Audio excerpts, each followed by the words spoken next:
Because I guess like I think about how some people in our community work a lot because they want to, but also because they have to. Yeah. You know, people have families and people have wives and people have kids. And so in a weird way, I not only feel guilty, but I also feel this responsibility to not waste time because some people don't have time to waste.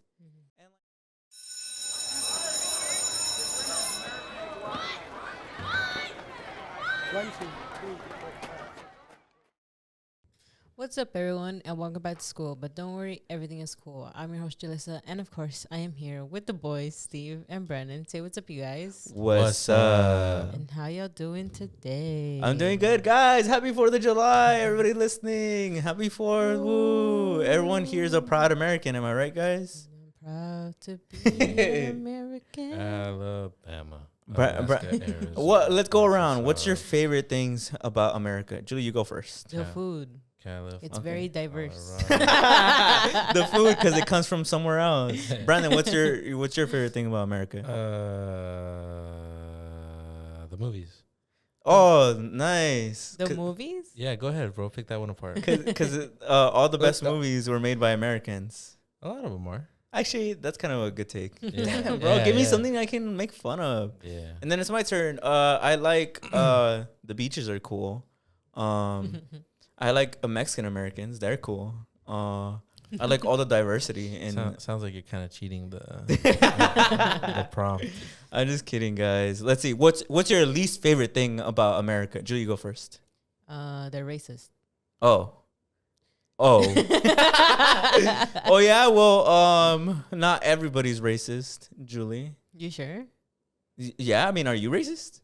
I think everybody's racist. You're about to say something. I know you better be talking crazy. On the American flag, are the stars? Is it 5 rows of 10 stars, or is it 10 rows of 5 stars? I don't know. Ask the experts. Let me. As the expert over here. Look at the American flag. Okay, American flag, because we don't know what that looks like, right? I'm asking something specific. Okay, so what did you ask? Is it 5 rows of 10 stars or 10 rows of 5 stars, or is it not that at all? 5 rows of 10 stars or 10 rows of 5 stars? I think it's just look at a picture. It's kind of hard. It really does look like it could go either way because they're so separated equally. Oh, that's not really either. Yeah. It's more of like a square. 6, 1, 2, 3, 4. It's more like a diagonal. How about 1, 2, 3, 4, 5, 6, 7, 8? How about 9 diagonal lines across? Oh yeah, that makes sense. Gee, you can't see what we're looking at, but trust me, it makes sense. Okay, Brandon, what's your least favorite thing about America? Be honest. The religion. Ooh, Damn. Yeah, that's fucked up, bro. Yeah. You're fucked up. Not every person who's religious is an asshole. So let's see. Do you guys remember what we learned in school about it? About religion? No. About America? About America? What are the 13 stripes symbolize? The Julie? 13 colonies? Yeah. Very good. Very good. Okay. I looked at it was 15, but 15? What do the 51 stars represent? the states. 50. Trick question, Julie. Nah, you got that one he wrong. actually just messed up. Probably. What is it? Yeah, I said it's 50 states, not 51. Isn't it 51? No, it's 50. No, it's not 50. It's not 51? No. They're saying Puerto Rico should be number 51, but Damn. no. There's only 50, yeah. You know, it's interesting. I always think about that because Puerto Ricans have their own culture, but like, are they technically Americans? I think, it's an American territory. Yeah. But I just mean like in terms of like, isn't that kind of crazy in a weird way? They are Americans? Yeah. Do they have citizenship? No, I don't think so. Right. I don't think so. Google it. Oh, We have the world at our fingertips. Does Bad Bunny Puerto Ricans They don't get to vote, but they're subject to our laws. I know that. That's crazy. have U.S. citizenship? Let me see. What does the world say? This means the country has its own local government, but ultimately is under the control of the U.S. Congress, with the U.S. president as head of the state. Those born in Puerto Rico automatically receive U.S. citizenship. Wow. But they do not have all the exact same rights as Americans. Yeah, they don't get to vote. Weird. They don't get to vote. But they are citizens, U.S. citizens. Yeah. So they're Americans. Separate but equal, you know? what is my least favorite thing about America? Where do I start? And this goes into his segment. And this goes into my segment. I don't even go first. But do you guys like celebrating 4th of July? Are you guys fireworks fans? Yeah, yes and no, I guess, right? I feel like I think they're cool, but why can't we do them anymore? Like, why are we? What I saw something last year. They were like, you can't do them anymore. No, Really? I'm not talking about the legality. The liberal reason? No, I am talking about the liberal reason. So it's bad for people. It's bad for the environment. It's bad for the environment. Pets don't like it. Pets don't like it. It's bad. It's bad for veterans. Oh yeah. Yeah, like, and aside from larger concentrations of particular matter, firework activity also increases harmful gases concentrations, carbon monoxide, and nitric oxide. You typed, why do fireworks bad? I was kind of. I think it's also like people just start like fires and shit. Yeah. So I mean, yeah, they're loud, bro. I hate how fucking loud they are. But I think I hate how loud they've gotten. But I think that's what most American holidays have become now. It's like nobody like. I mean, unless you're kind of like a weirdo, you celebrate the real reason. But for the most part, it's just an excuse to like hang out and have food and shit. Yeah. Like Thanksgiving, like nobody actually is like, oh my gosh, the Pilgrims. That's just more like, it's good food though. Yeah. Same thing with Christmas. It's like, nobody really actually. Jesus. It's more just like presents and food, you know. Mm-hmm, yeah, I agree. I think that's kind of a controversial opinion, but is it actually? I mean, I think because from what I've seen with my POC BIPOC friends, a lot of them are like, fuck 4th of July. I guess I get that one slightly more.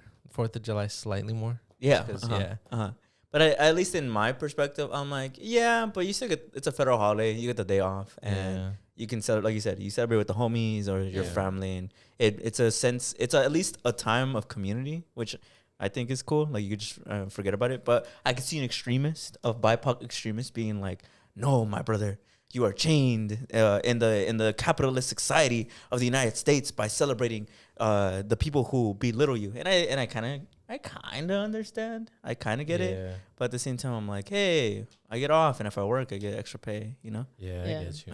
And the ethics in an unethical society, as they say. Art without ethics? You know what? It's a super Gen Z controversial take that I have. What? I actually prefer drone shows over firecworks. How would you say that's controversial? Because I see people complain all the time because it's becoming more and more a new thing for drones to replace fireworks. I think they're pretty cool. I think they're cool. Yeah, I think they're cool. But if you look at the comment sections, people talk about these can't replace fireworks. Like it's like in droves. People will talk mad about everything, bro. I don't know what people want. Like fucking don't have anything then, bro. I think it's just like the change. People are like they don't want to change the. I guess kind of like the feeling of like kind of what they would get with fireworks, where it's like, oh my god, it's so cool and like sparkly, and drones are just lights. Yet people change their fucking underwear. They change their shitty underwear, you know? Okay. Because I just mean like if you have shitty underwear, you're gonna change it, right? If you have shitty fireworks, why wouldn't you change your drones? Some people don't. Some people don't change their shitty underwear? Name me one person. So I've heard on the internet. George Lopez, apparently. George Lopez doesn't shit. Don't you remember that episode where he says it? Just inside out. Yeah, he taught Max. He's like forwards, backwards, inside out, and then backwards again. Yeah. Because he doesn't change. Why? I don't understand. Just get new underwear. He's supposed to be a gross guy in the show, right? It's you saw he got booed off stage or something recently? He did? For something happened where like he got heckled, and like he took it like really personally, and he was like, "You guys don't shut up, I'm gonna leave." And then they didn't shut up, and he left. And he was like, "All right, fuck you," and he left. Damn, what's going on with that guy? Why is like George Lopez tries not to be in a controversy challenge? Impossible. I guess I think the original show is genuinely who he is. You know, like he's just kind of like he's kind of an old school conservative Mexican dude. Yeah. Oh yeah, look, it says right here. George Lopez storms out a comedy show over hecklers. Yeah. In a video shared by TMZ, the comedian cut his set short in oops, it's not gonna be loud. At Eagle Mountain Casino in Porterville, California over the weekend after he became visibly irritated by a handful of audience members. A representative for George tells ET in a statement, it's the venue or casino's job to provide a good experience for both the artists and the fans, but the casino failed in this regard. So it's not George's fault, dick. Yeah, I guess you're right. I'm just kidding. I'm just fucking with you. I mean, like, what is it that they made fun of him for? I thought as a comedian, aren't you supposed to just take it on the chin? I think, yeah, but I mean, I guess if he's like, nah, fuck you, I don't want to do this right now. I guess, right? Yeah, I don't so know. like, You're right though. like Try that. not to be in a controversy impossible challenge. He's always in something. What else has he been in? Well, remember when he said he doesn't Fuck Ralph Barbosa? he doesn't fuck Oh, I with Ralph remember Barbosa that, and like yeah. pulling up the community? He was like, Mhm. nah, fuck that. Damn. That one. It says he only performed for 25 minutes. And then there was also that time where I don't think it's controversial. I was just like, ugh. When he like pissed on Donald Trump's star. Oh, yeah. I mean, it was controversial for, I guess, the At the conservative time, I side. guess, right? Yeah. So that guy's always in something. Yeah, look, Lopez was like, apparently he said, please just watch the fucking show to the audience. Is that valid? If we were at the live show and I heard somebody whispering while we were doing our And that podcast, massive crowd. and Yeah. and I was like, shut the fuck up and watch the show. Would you guys think that was a normal human reaction? It depends. It depends on what they're saying. Because I feel like I wonder what they said. Like, were they like, Yeah. fuck you, Kaido? And they're calling him like slurs and shit. Yeah. Because then Yeah. in that case, it'd be like, it's like that time when LeBron threw that fan out and everybody was like soft. But then he was like, he told me he hopes my son dies. You know? It's like, well, I guess that one. Yeah. Oh, yeah. I remember that too. Yeah. But Julie, wait, before we end off the cold open, Yeah. since it is 4th of July, Mm-hmm. we have to sing the national anthem. So Apparently that's weird that we do that in schools. Apparently in other countries they don't do that. oh really? Yeah. Like their own national. Yeah, anthem? like they don't make them do that. Really? Yeah. So when do they do it? I guess just like sports events or like military events, like normal people. But apparently it's weird that we do that during school. Like a lot of foreigners would be like, y'all sing the national anthem a lot. Like a lot. So Well, I guess it is kind of like, I mean, for us, it was very much like we went to a religious school. oh my god. No? Do you remember how much shit they made us say in the morning? They made us fucking recite the fucking manifesto for like an hour. They'd have us stand and then we had to sing the national anthem, the Pledge of Allegiance. Then we had the fucking Pledge of Allegiance to the school. Morning prayer, no? But it was The morning prayer. Then we had the yeah. I am about apostle. It was a Today's scripture says no, but we had the Pledge of Allegiance specifically to the school. Remember? It was the divine whatever saying on the divine savior. Yeah. And then we had to stand up there for like fucking 40 minutes, like they do in the Hunger Games. You know? You know, I remember I pissed myself once waiting in there because they wouldn't let me go use the restroom. Really? Yeah. I don't know if I've ever told it. I don't think I've ever told this story. I don't even think I've told you guys in real life. And what? You just thugged it out? You just? I don't know. It was like, do you remember we had a morning and one at the end when everybody was going home? We did one more like. Did it? Or was No, it? at the end we would just stand in Oh, line. yeah. No, They're it was. like, It had to be the morning one though, they were because like, nobody gets to leave until you stand there. Perfect. yeah, because I remember I kept telling them that I needed to use the restroom, and they were like, "No, like you have to stay in here." And it's like you should have used it before. I'm like, but I really need to go, and I fucking pissed myself, bro. They're genuinely like as like And a what like did a second they say grade. when you told them?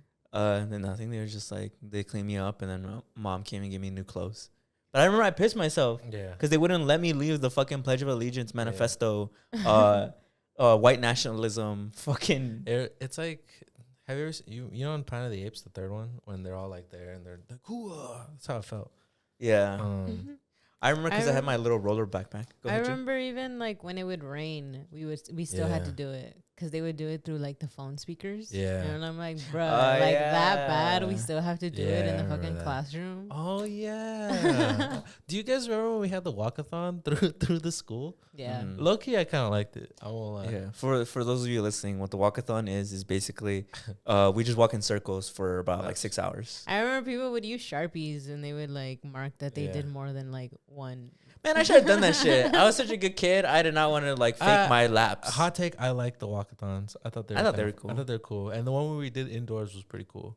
I don't remember I that don't one. think You don't remember that one? No. Because you remember how we had the hallways, and then we had that outside hallway where the water fountains were, Mm-hmm. and it was kind of like covered. Mm-hmm. They basically like you would go through all the classrooms, and then you do like a big circle, and so it was What? Just Yeah. I don't think. Yeah, I don't know if we saw that one. That might have been beyond our time. no, that was like 4th grade. Yeah, You guys were there. Maybe we probably. were in Mexico or something. Maybe. But no, I like that one. I could have swore I was hanging out with you that day.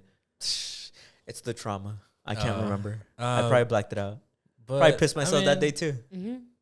Yeah, I remember we stand there for like an hour just talking. Do like 6 prayers, and then we had to do another prayer before lunch. I'm like, I'm hungry, bro. We had to do 2 prayers before lunch. We had to do the one before we left class, and then before we actually got to eat and everybody got their food, we had to stand up and do another prayer.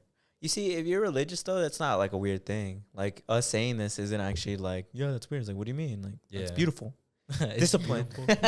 It's weird once you leave, and then you're like, oh, nobody does that, and you distance yourself. Do you think this is like the experience that we always share on this pod? Yeah, is universal across people who went to that school? Do you think a lot of people lost their faith? I feel like the people we still talk to that went to that school, would you say they kind of maintained that, or do you think they feel kind of similarly to us? I think they feel like the same as us. I feel like with Chad, he's also feels the same, kind of. Mm-hmm. And then our other friend who lives not too far from here, I feel like she feels the same too. Yeah, I agree. But I also feel like there's also people who haven't changed. Yeah. I feel like I think in my class a lot of them changed when they were like younger. I think because they lived such a strict life that they rebelled in the same time in middle school and high school. So a lot of them, I think, like it really changed them. But I don't think I assume that I don't think they think about it that much. But they don't know. They don't know that it kind of probably did like affect in a way affect them. Yeah. Mm-hmm. And I think some of them probably still live that way. Which is why, like, I have no connection to any of them. It is our job to yap about it. So some people probably don't think about it that deeply. Yeah. I guess that's true. Yeah. Yeah, I think some people generally just don't think about it that much. I hope they go to therapy. Hopefully, I hope they are, because I feel like some people are still in that. Like, what's the weirdest thing you remember from Catholic school? What's the weirdest thing? Or like the most like that was kind of weird. Like I don't.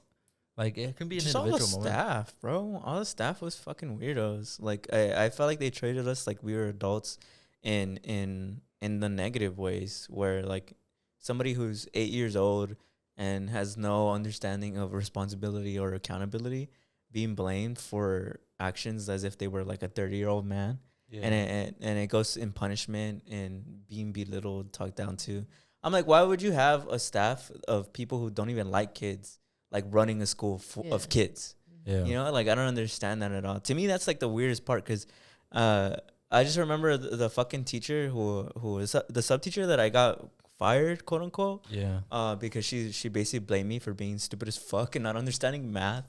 And I'm like, bro, I wasn't here for this. Like, I went to Mexico, and it's like, well, you guys shouldn't have left. And I'm like, this is literally my parents. Like, why are you blaming me? I'm like 8 years old. Yeah. Like, what control do I have over this? And yet you're blaming me as if like I booked the trip and I took my family out. Yeah. I'm fucking like a little kid, and you're like an old as dirt dinosaur. Like, why are you beefing with a little kid? Yeah. That was weird. Let's see. What about you, Julie? I don't know. I keep thinking about just like how connected we were to the church. Like, the church was like right there. And I guess always just seeing like the priest there, and like, I don't know. I think it was just really weird because I know that like not a lot of people just had religion like thrown at them every single time. And I think it was just really weird how they really like taught us like the good and the bad. Like, if you're good, you'll go to heaven and like all these things. But if you're bad, like you'll end up in hell and like the devil and all these things. And I always thought that was weird.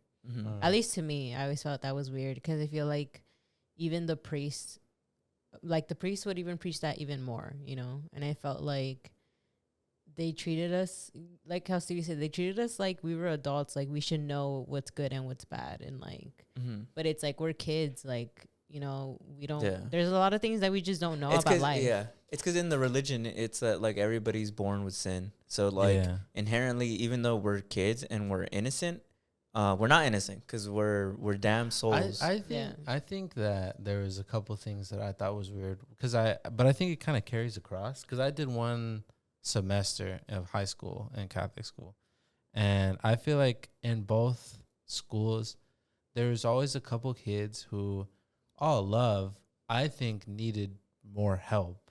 You know, like they shouldn't have been at that school, and that's not a dig. It's just more like I think they genuinely needed a.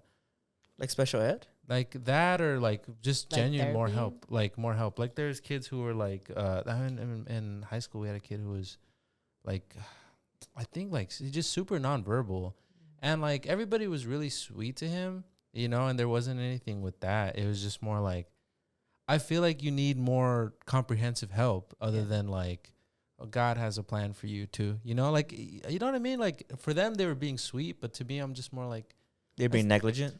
no, I just more feel like I think you need a little more than God, you know? Yeah. Like you need a little like comprehensive help, you know? And then in the middle school there was kids who I felt like were either troubled or maybe had something like ADHD or whatever. I don't know, I'm not gonna diagnose people, but I feel like they would be like, "Oh, you're just a bad kid," you know? And I'm like, I feel like in retrospect, I mean, being there, I was like, "Oh, I guess that kid just doesn't know how to act." Mm-hmm. But in retrospect, I'm kind of like, I feel like that kid was kind of troubled or needed some help. Yeah. And it's all you guys cruel. all you guys did was kind of almost bully him too. Yeah. Like kind of just pick on him and I feel like that's fucked up because I feel like I remember there was kids who wouldn't listen, who were bad, but they knew what they were doing. And then there was kids who like obviously needed some help or there was something going on, but they would always kind of get like targeted. Yeah. And I'm like, that's a little like, Yeah. I think that was for sure one of the weird things is the fact that the teachers also kind of like bullied you, I guess, in a way. Yeah. And I was kind of like, that was really weird.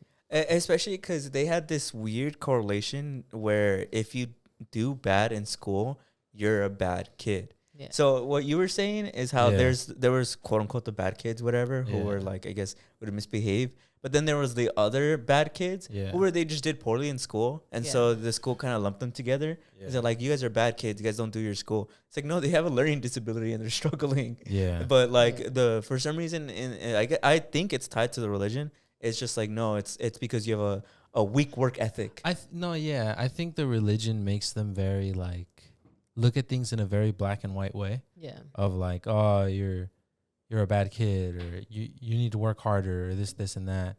And I'm not sure because it was never necessarily spoken, but I wouldn't be surprised if the religious aspect made them blind to stuff like that, whether it was learning challenges like dyslexia or stuff like that, or ADHD or so. I don't know how or mental illness. Yeah, I don't know how the religious world genuinely really engages with that, at least from that school that we went to. But I wouldn't be surprised if that was the reason they were a little, this is a bad kid. Like that kind of shit's not. I don't know. I do remember for 4th of July in that school. Remember, they would make us do like sometimes performances because remember we would have summer like performances. Yeah. I remember people would have like the costumes. Whoa, sorry, where it's like the American flag. Yeah. And so it's kind of funny because it was a school full of BIPOC kids, and we were super conservative, like something you think you would see in the South with a bunch of like white kids. Did they ever talk to you guys about like gay marriage and stuff? Because I didn't really hear about that until like 8th grade, and then kind of outside the school system, like when I did confirmation. I don't remember I don't have a direct memory of them ever talking to me about like gay stuff.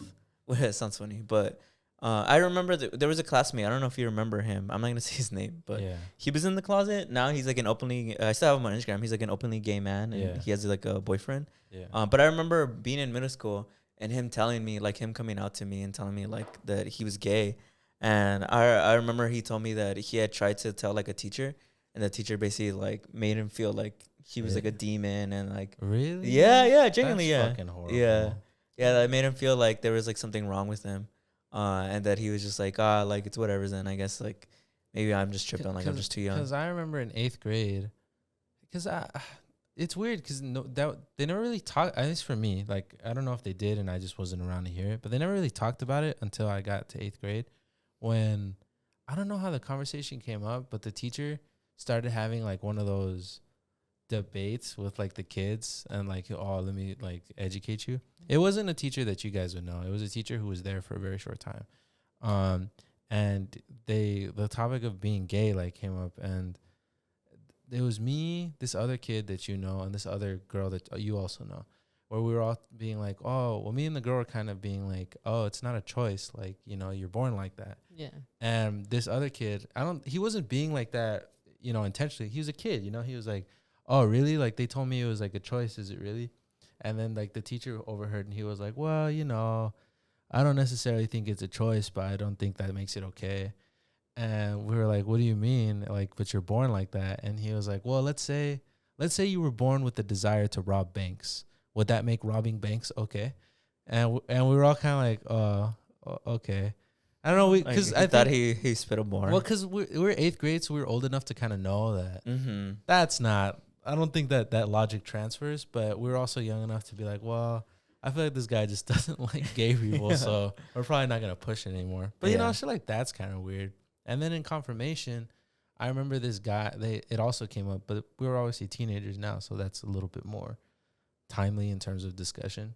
And the guy also kind of said the same thing, where he was like, oh, it's not that I actually like hate gay people. It's more that God says that sex is for procreation. And when gay people have sex, they can't procreate. So that's my problem. That's such a dumb argument. Yeah. Because that means like, so you can't have condom sex either because it's not for procreation. Yeah, that's what he's saying. Yeah. And so everybody was kind of like, oh. Or masturbating. Well, I don't know. Yeah. I guess that's religion for you, right? Yeah. There's no point in arguing. This argument has been around for hundreds of years, right? But Julie, what did you bring for the show this week? So, religion. I'm just kidding. This actually goes right into my segment. I'm just kidding. Why we should become religious again. Bye, Julie. We should go to church because we need Jesus or what? Nah. Brandon needs Jesus. I need Jesus? Yeah, you need Why? Jesus, bro. Hilarious. I'm trying to think of how Jesus would help you. He'll bless him. Yeah. Would he? Maybe. He'll give you. You don't think there's some value in religion?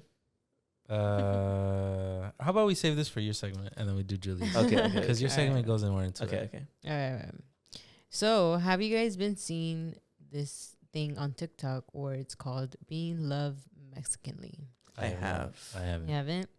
So I guess I don't know if it's like I guess it's a trend, but I guess there's this huge thing that popped up like on my TikTok, and people have been saying how they want to start being loved Mexicanly, and it's people who are not Latinos. And so a lot of people in these videos, well, at least the ones that I've been seeing, it's a lot more of like, oh, like people want to be loved Mexicanly, like what does that even mean? And they're like, oh, like is it because of like, you know how when you watch like a video of like, it's, I don't know if they're directly Mexican, but it's like Latinos and like they're giving them these big like flowers and like these like with the band and all that stuff. Yeah. And I guess people are saying that that's what they kind of want. But it's also interesting because a lot of the videos that I guess go against being loved Mexicanly, they're like, yeah, I get it. Like we're very intense, we're very passionate, but then they go into saying like, but we're also really toxic. So I don't know if you guys are ready for that type of relationship. And then the people who are not, I guess, Mexican, they're like, oh, like we want to be loved Mexicanly because of the fact of like, it's very like loyal and like it's loving unconditionally and all these things. So I thought it was interesting. What do you guys think? I saw that. Like I've seen I want to be loved Mexicanly, but like I guess I have trouble wrapping my mind around like what exactly is like good or bad about that, because I have seen the videos of people duetting it and being like, I can't believe like people are using this term, and I understand because it's like a stereotype. Yeah. But in a way, I guess it's a compliment for the most part. It's saying that like our community loves in a specific way that seems desirable to the outsider. So I think I find trouble more with the opposing side. Like, what is the problem with it? Isn't that also like a problem though? Like, don't they have a name for that? Where there's stereotypes that seem good, like they're more complicated. I mean, they're more like the Asian stereotype. Yeah, where it's like, well, Asians are smart, like it turns out to be more detrimental. So it could be that. Well, because I just thought it was interesting because I think the people who kind of oppose it go more into saying like why you shouldn't, but it's not like like what's the word? But it's just more like they start saying more bad stuff about the community. Like they start being like, oh, it's very toxic and it's like horrible and it's like you're not gonna last in this type of relationship if you want to be loved Mexicanly or by like a Mexican or something. And I think that's interesting that they kind of like in a way kind of attack their own, you know, like they're like, oh, they're toxic. Like, why do you want to be in that type of relationship? Like, is that really what you want? Like, you guys don't see like that side of the whole relationship. You see all the love and all the like the serenading, all those things, but you guys don't see like the actual toxic side of being loved Mexicanly. And I thought that was interesting, that at least the ones who were actually Mexican and talking about it, like that's what they go into, compared to like others who are not, you know, Mexican, and they're kind of like, no, like it's very like loving, unconditional, and like loyal, and like all those things. So they're saying that the stereotype belittles our problems. I guess so. I think that people probably just need to learn how to say things more properly. Yeah. I feel like if you want to say, I really appreciate the way in Mexican culture that how they court people. I really like that, you know, the grand gestures. Yeah. But I feel like to say like, I wish Mexican people were real so I could do that, you know? It's kind of weird, but then it's also kind of weird for like people in the culture to be like, nah, all Mexicans are toxic. Yeah. Because it's like, well, I don't know that you should say that either. It seems like it's both kind of a lump. Of like, I get it. Where I can understand why people are like, maybe don't say it like that if you want to say it, you know? Yeah, it seems as though like I want to be loved Mexicanly is casually racist in a way, because like it's implying that we have this perfect image of romanticism, but it reinforces a lot of stereotypes while also like ignoring the more dangerous one. While then our own community reinforces like, oh, everybody's toxic and like normal. Like I hope you know that when you want to be loved Mexicanly, this is just something you gotta accept. But not everybody's like that. Yeah. It's like how you said, right? It's like the Asian stereotype of like, oh, every Asian's smart. And it's like, well, then, if you are Asian and you aren't smart, then am I not Asian? Yeah. You know, like if I'm Mexican and I don't exhibit toxic traits. Am I not loving Mexicanly? Am I not being true to my roots? Am I not actually being a full authentic Latino? Yeah. Do I lose my status in the community? I guess these things are just kind of weird, you know? Seems kind of weird sometimes when people say shit like that. Yeah, because kind of fetishizy. Yeah, I was going to say that. I was going to be like, I feel like it kind of starts in a way fetishizing us, of like how I guess we should be and the expectations of us. Like if people are like, oh, I'm gonna get in a relationship with them because like they're gonna love me Mexicanly, and then it doesn't go that way, you know? It's just like, well, I'm just more curious as like, what do you mean by that? Like when people say that, like, what do you mean? Because I'm like, well, do you just mean like grand gestures? Because I mean that's not. I don't think Mexicans invented grand gestures. like what specifically are you talking about? Yeah, I guess that's the part that I'm a little like, what do you mean? I think people, there was one video, because I generally was trying to figure out why people keep saying that. And there was one person who was saying that they want to be loved Mexicanly because, like, there's just, like, when you're in a relationship, I guess, with them, it's very much like you're with them for the long run. Like, they're very, like, long-term. One of them was giving an example of, like, you know, these people meet in middle school and they stay together forever. Like, they don't like break up, and like they're very loyal to each other, or not loyal, but they're loyal like to the relationship. Like they're loyal to sticking together for years. I feel like the way that sounds to me sounds almost like these people, they're like, you know, it kind of sounds like almost like a horoscope, you know, where it's like, I feel like, I don't know. It is kind of, so I'm looking at examples right now on TikTok. Like some of them are like really backhanded. Because like some of them are like, oh, y'all want to be loved Mexicanly? Just wait till they pop out with a second and a third family. I'm like, that's fucked up, man. That's a little racist. Yeah. So I guess it's like, it's weird because it's like people got offended by the word loved Mexicanly, but like in return to like defending ourselves, it's like, y'all not really down for the culture. Y'all not ready to be cheated on. Yeah. It reminds me of for people listening, it reminds me of one time we had a small joke where we were talking about how like we're scared of Mexico because of the cartels, and then there was people defending our humor in the comment sections, but in a negative way. They were like, it's not their fault. They want to go to the most dangerous place on earth. And all right, well, it's not what we're saying. We're kind of just joking around. Yeah. It kind of reminds me of that. It's that same energy. Yeah. It's that like, it's like, y'all really want to be loved Mexicanly? Just wait till you have 3 baby mamas at 18. I don't know.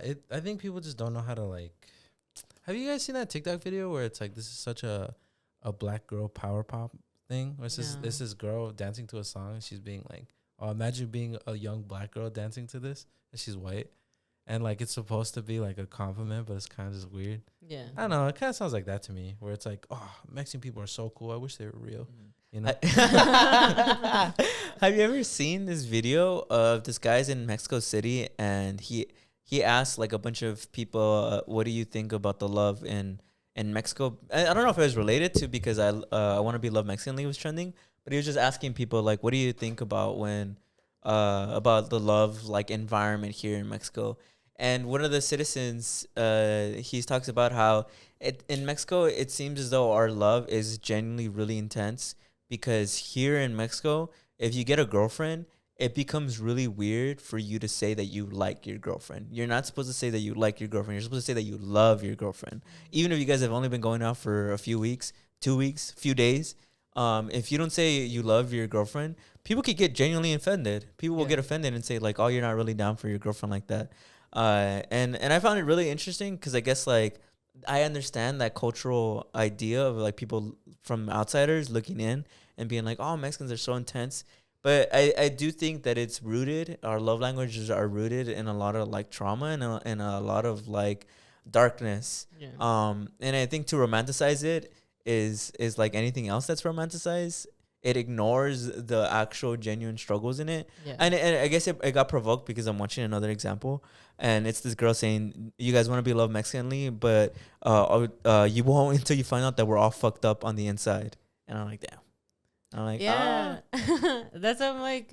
I think it's interesting how it kind of just like, what is it, doubles down? No, it's like very backwards, you know, where like instead of like kind of defending it, well, I guess they're trying to defend it, but it's more like they're harming the community in a way where like they're talking more bad about us than like, I guess in a way taking the compliment, but it's also really weird the way it's, I guess, worded of like being loved Mexicanly. Like it's now like a verb, like we're a verb now, like we're like to describe something, you know?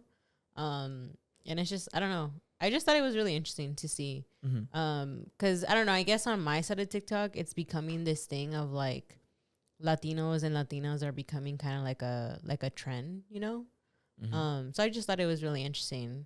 Yeah. Because she's saying in this video, the one that I'm watching, she's saying that people confuse toxicity with extreme emotions. Like people will look at what our culture is doing and people think that this is just a very beautiful romantic gesture, but it's actually something very toxic and dangerous. And for people, I guess the trend to romanticize it, it's wrong. Yeah. And I guess it's the same thing of like, you know, the internet where it's like you only get to see the good side of everything.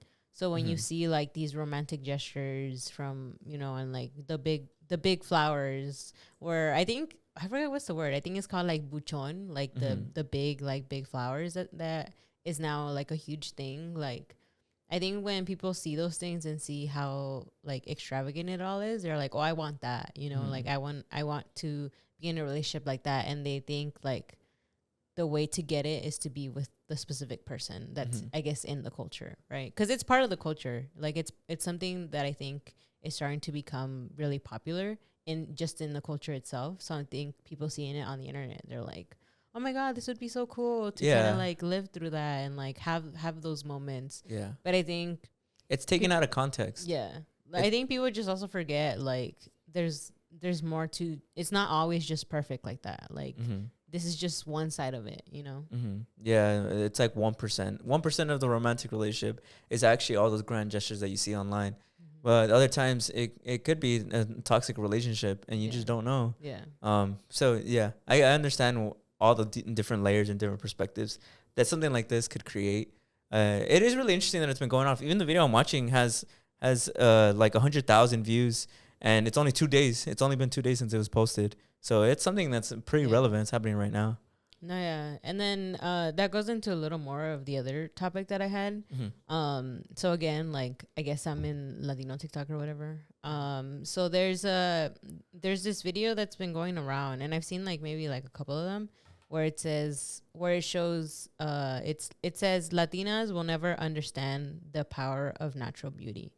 So that's the whole sentence, right? But the beginning is basically where it says Latinas will never understand the power. So during that part, when you read that part, it's all just pictures of Latinas in like makeup and like, you know, like how we talked about the Latina makeup, kind of like that. And it's just like different. It just shows different pictures, like it's a slide or whatever. And it says Latinas will never understand the power, and then it just keeps like that. And then when it says natural beauty, it shows white women with like no, like either no makeup or very minimal makeup, or like that's what they mean by natural beauty, is that they're not wearing makeup. So it's been like a video that's been like, I guess, going around, and like it's been like a trend or something where a lot of, I guess the one who posted it was a white girl, and she was like, "Oh, like Latinas will never understand like natural beauty and all these things," and I just thought it was interesting because it's like in a way of like, why are they like kind of attacking, you know, in like the way I guess we kind of dress or like some people look, and then some people were just mad because they were like, not all Latinas look like that. Like it's very much categorizing them to just look a certain way, and it's just like, not a lot of them are, yes, are like that. And then others were just like, it just doesn't make sense. It's very like racist. Like, why is it that they're assuming this way, and why is it that they're putting it down to be like, oh, like the power of like natural beauty? Because it's very insulting to just like, I guess, us and like our features, where it's just very much like stereotyping us. So I thought that was also really interesting to see like what's been going on. Yeah, I guess it's a pro-colonial meme because it's pushing for white Eurocentric features. But I also wanted to ask, because I guess I'm a dude, like, so help me kind of learn, because I'm lost in some places. Is like makeup like a good thing? Like, do you guys like makeup? Like, do you guys feel good wearing makeup? I think it's cool. Like it's a really, I think a lot of people really use it because they just really like it. Like they like I guess the way that they like look, or like the feeling of it. And a lot of people, I guess, also like it just because of the kind of like the creativity with it. Like with the way that they can, like, I guess, draw on their face basically. I think a lot of people just generally just like it because it makes them feel pretty. Like it makes them feel just nice in general. And then, I mean, it's kind of like there's some people who like it, and then there's some people who don't. And I think it's just very much like, it's a cool thing to like do, you know, like to yourself. And like, it's also just, I think a lot of people really like see themselves like, I guess, in a better light when they do it. But what is insulting about saying that you are more beautiful without makeup? Like, generally trying to help me understand. Like, I'm not trying to provoke anything. I just, genuine question. Wait, say that again. What is insulting? Because you said that people, like, obviously the actual video is because like she put white imagery, and I understand that. But is it insulting for women to be told that they look better without makeup? And why is it insulting? I guess, is it insulting to say? No, but I think some people just take it as an insult, and I guess I don't really know why it would be an insult. I think it's just like, I think some people just really like doing like makeup and stuff. And I think, wait, are you saying if they get told that they look good without makeup? I guess because like some people really like, again, like it's kind of like a hobby. Like it's a thing that they really like to do. And I think being told like, oh, like you look better without it, in a way, is just insulting, because it's very much like, I guess you're kind of telling them like what to do and how to like live kind of like their lifestyle, I guess. But I've also seen women like respond to that and be like, that men have like a really, they don't really know what they're talking about when they say that, in the sense of like, you know how when people are like, oh, I want a dad bod like Jason Momoa, but that's not what a dad bod looks like. He's obviously in great shape. Yeah, he takes like steroids. A lot of women will be like, well, when guys say that, what they mean is they like a little bit of makeup, or like, because they'll be like, well, you said, I saw this one chick be like, oh, this guy said I look better without makeup, but she's like, I'm wearing a ton of makeup in this picture. She's like, what are you talking about? But I don't even really think that's like that. I think is a separate issue. And if you want to get talking about it, but to me, I'm more like, what you're describing is more she's saying like Latinas can't look good without it, because she's saying like they'll never understand the power of natural beauty. So she's saying like the natural features of Latinas are just ugly, and white people's are just beautiful. Like that's just really weird. So that's what the part that I'm more like, that's That's really alarming for you to say, you know? Yeah. Yeah. Because I was trying to wrap my mind around, like, I guess because it clearly it touched like a soft spot, right? If it blew up and it was that big. There's a lot of layers to it. And I wonder what exactly is like the insult. But now that you explained it, it makes a lot of sense. Yeah. Because it is like. She's saying, like, Latinas and people of color are ugly. Yeah. Like, without makeup. Like, that's, I don't know. That's really fucked up to say. Latinas will never understand the power of, what was it? The Latinas will never understand the power of natural beauty. That is pretty fucked up, yeah. And so they'll never understand. And then she said that she posted a bunch of pictures of just white girls without makeup, being like, "Oh, our features are just naturally beautiful, or your natural features aren't." Do you ever get it? Would you ever feel offended if somebody said that you look better without makeup? I want to say no, but I feel like in a way I would be, because I'm kind of like, but I don't know, I guess in my head how it like registers, where I'm just like, I guess no, but it's also like, I don't know, weird to kind of, I guess, hear, where it's like, it's kind of like, what are you implying by that? You know? Yeah. Like if someone were to say it, are they saying it in more of like a good manner or in like a bad manner? Or like your makeup shit. Yeah. Like, so I look bad in makeup. Like, and here I thought that I really liked it and like it made me feel good. You know? So it's like me having, I guess, like the passion of makeup and like enjoying it. And then for someone to be like, oh, you look better without it. It's kind of like hurting like my hobby, like something that I really love to do. Where it's like, oh, you're telling me now that, like, I don't look good in it. And, like, I've had this love and this passion for it, for doing it for, like, a while. And, like, I don't know. To me, it just seems a little, like, hurtful. Yeah, I understand that. Because I think relating it how you were using the dad bod example, if, like, I guess, like, if a dude was all ripped and shit and he was like, you look better when you're skinny. Yeah. I guess it's the same thing, right? But I don't know. I don't really think that's what she's saying. I don't think she's really saying like you look better without makeup. She's saying you don't look good unless you wear makeup. Yeah. I know. I'm talking specifically about what I asked Julie. I think it's more like if somebody was like, "Bro, shave your beard. You look better without it." Like, oh, I got it lined up. Yeah. And then for some people, it's also like a cultural thing, like the Latina makeup. Well, you look better without it. That shit looks, you know, it's like it's kind of weird. Yeah. Do you think women have successfully taken back makeup? Because wouldn't you say that, like, I guess doing makeup or whatever is like a patriarchal thing? But I think also to add, I also think probably women get upset because it's like, if like a guy like came into a random woman and was like, you look better without makeup, it's like, well, who's to say I'm trying to look good for you? Yeah. You know, I think that's where yeah, I think the other part that I guess I have a problem with it is like, but what do you know about it? Like, you don't wear makeup, so what do you know about like what it does to you?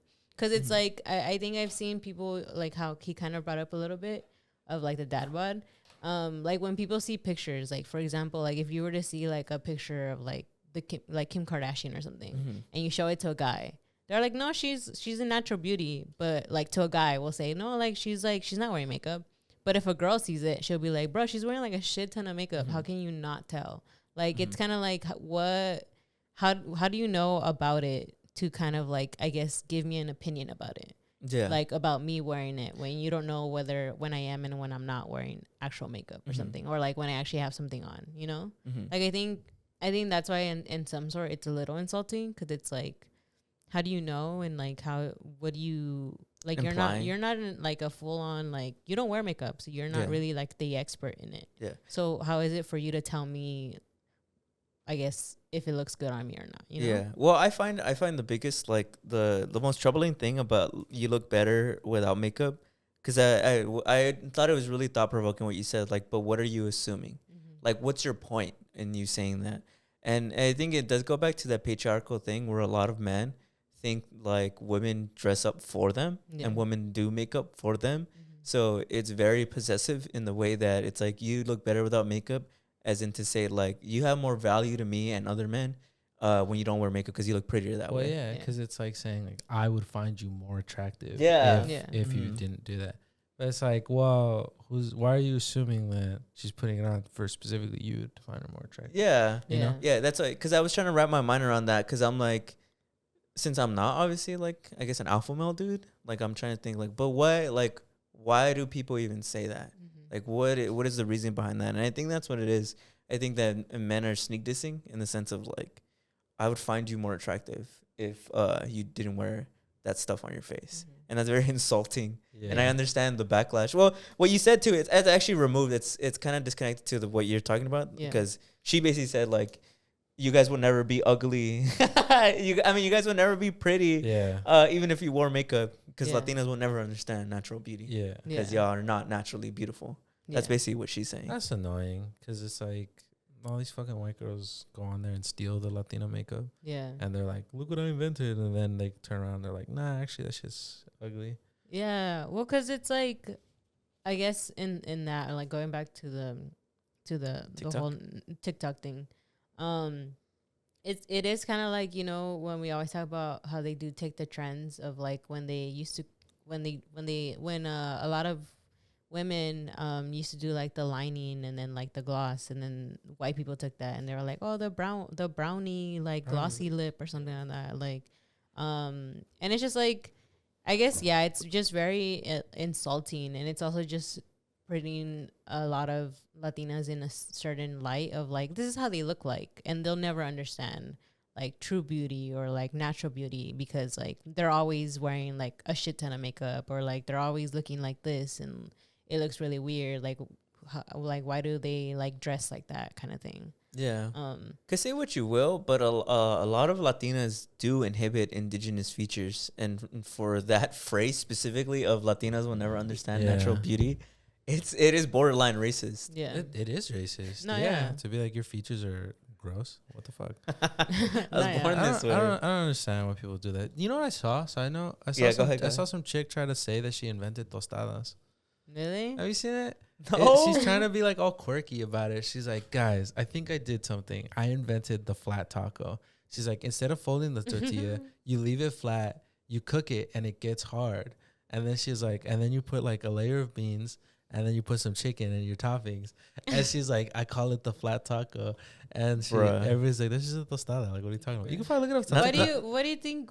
Do you think they know what they're doing, or do you think they're really dumb? It could be both. I think some people do know what they're doing, and then some people are just really dumb.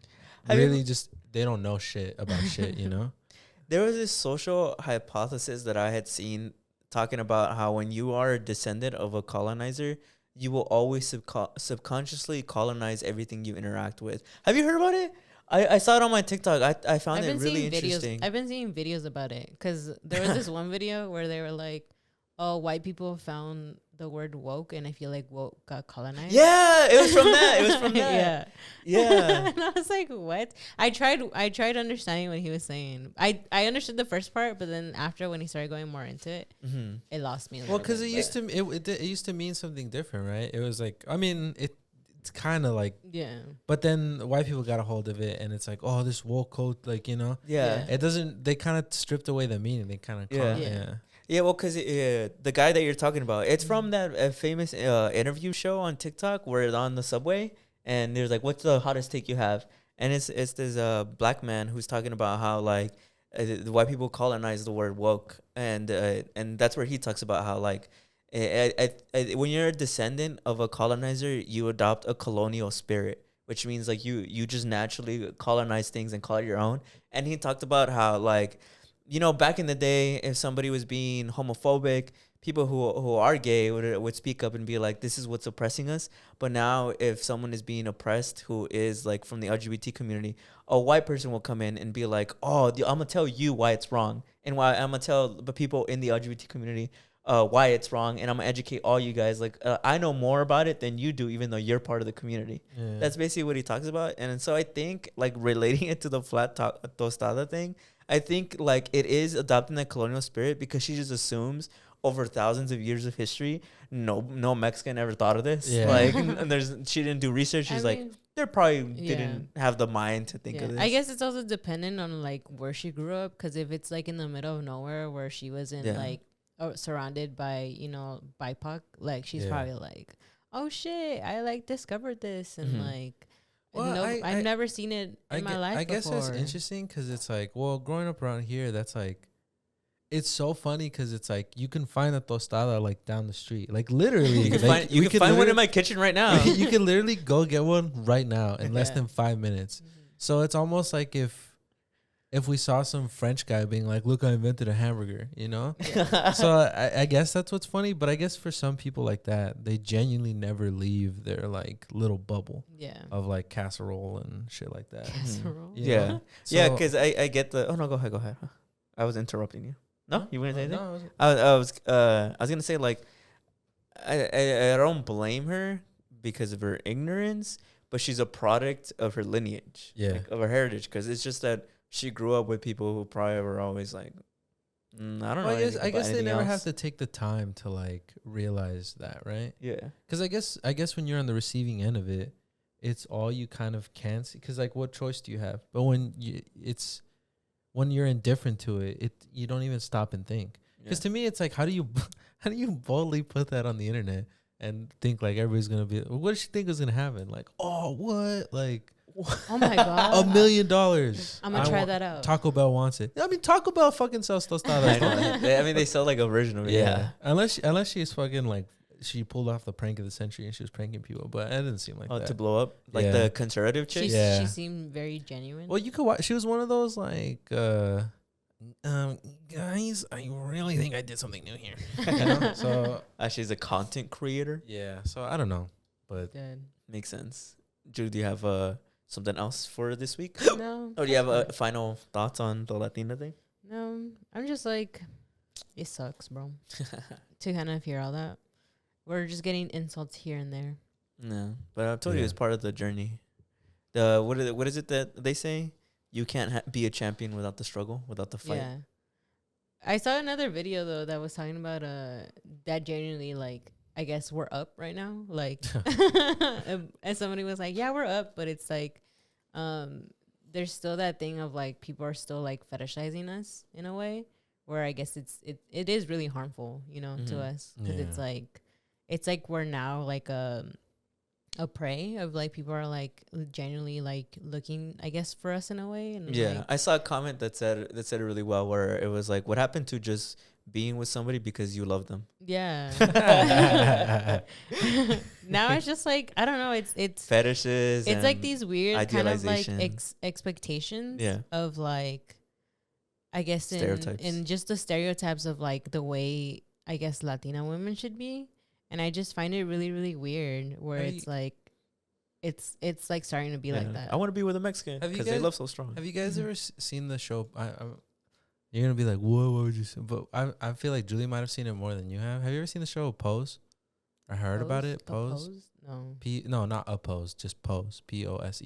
Oh, I think so. Yeah, it's the one about like drag queens and in the 80s. It's a really interesting show. It's really? like, I've heard it's really good. It is. I'm watching it.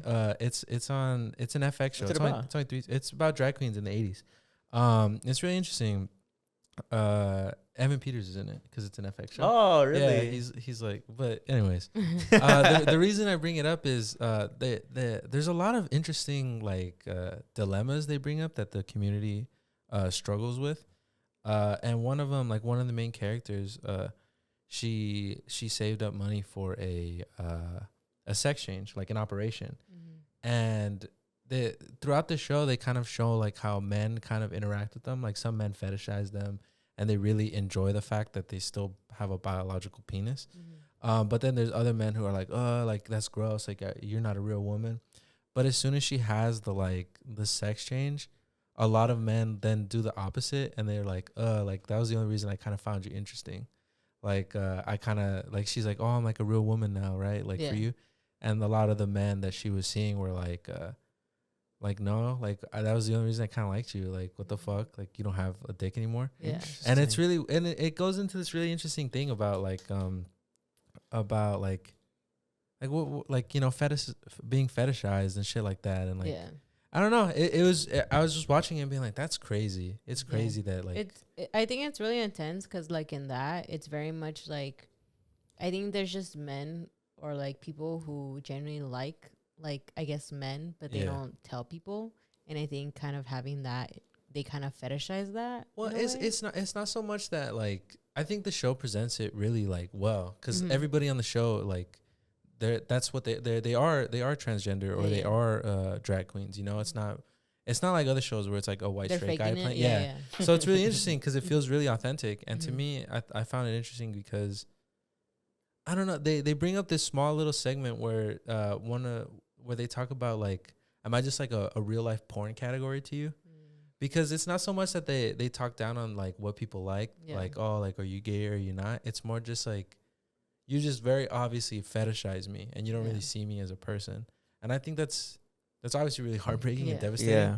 But what an insane... It reminds me of that phrase, you don't love me, you love the idea of me. Yeah. It's just very like, I guess, dehumanizing, where it's like, I'm not a person anymore. I'm just like this thing that you kind of built in your imagination. An idea. Yeah. And I think that's the part where it's just like, it becomes very dangerous. Yeah. Like, it's cool, I guess, Latinas were up or whatever. Yeah. But it's like, there's still like this, I guess, dark tone to it as to like, I guess, why we're there, you know, why we're being, I guess, in a way categorized in that way. And like, I think that just goes for all women in general, like even Black women and like Asian women. I mean, you've heard Asian women a lot of how they've been fetishized, right? And even Black women, right? Like, that's another thing too, of them being also fetishized. And it's like Latinas are also going through that struggle too. And like I don't know, I think it just gets me more into like, it's just dangerous. It's just a dangerous thing to kind of like have those things for women, and especially women of color or BIPOC, I guess. Yeah. To include everybody. Do you love me for me or just because I'm Mexican? The new 2024 question. Yeah, right. That's crazy. Do you actually love me, or is it just because I'm Mexican? Right. That's kind of funny. That's why I always thought it was kind of weird when people's types were like, "Oh, my types are like Latinas," or it's like a race. Yeah, it's like a race. Yeah. That's where I always thought it was weird, because I feel like I personally always felt like it generally was like personality, or it is personality. Like, it's like, oh, if you can make me laugh, like a quiet guy or a funny guy. Or I'm like, I generally was always like, if you can make me laugh, like, you instantly got me already. Like, like it was like those kinds of things. And then for other people, it was always like looks, right? Where I always thought it was interesting. I get you. Yeah, a race as a type is a little weird. Yeah, because it's kind of also implying that there's probably races on the other side of the spectrum that you wouldn't date, and I'm like, yeah. Or you prefer not to. Yeah. I guess it's a lot. It's a very layered thing to say, because it's like, oh, well, I'm very into Latinas. Like, just all Latinas? Like, you think they're all the same? Like, they're all... Yeah. You know, it's just kind of layered. It's really interesting. It really is. Yeah. But, But moving on, Brandon, what did you bring for this week? Well, there's a lot of stuff, man. There's a lot of stuff going on in the world. One of the things that I saw that it kind of made me feel a little unsettled. I don't know. It's just the way it looked, because when I saw it before I read what it was. And then when I read what it was, I was like, there's no fucking way. So like in Japan, I guess these scientists what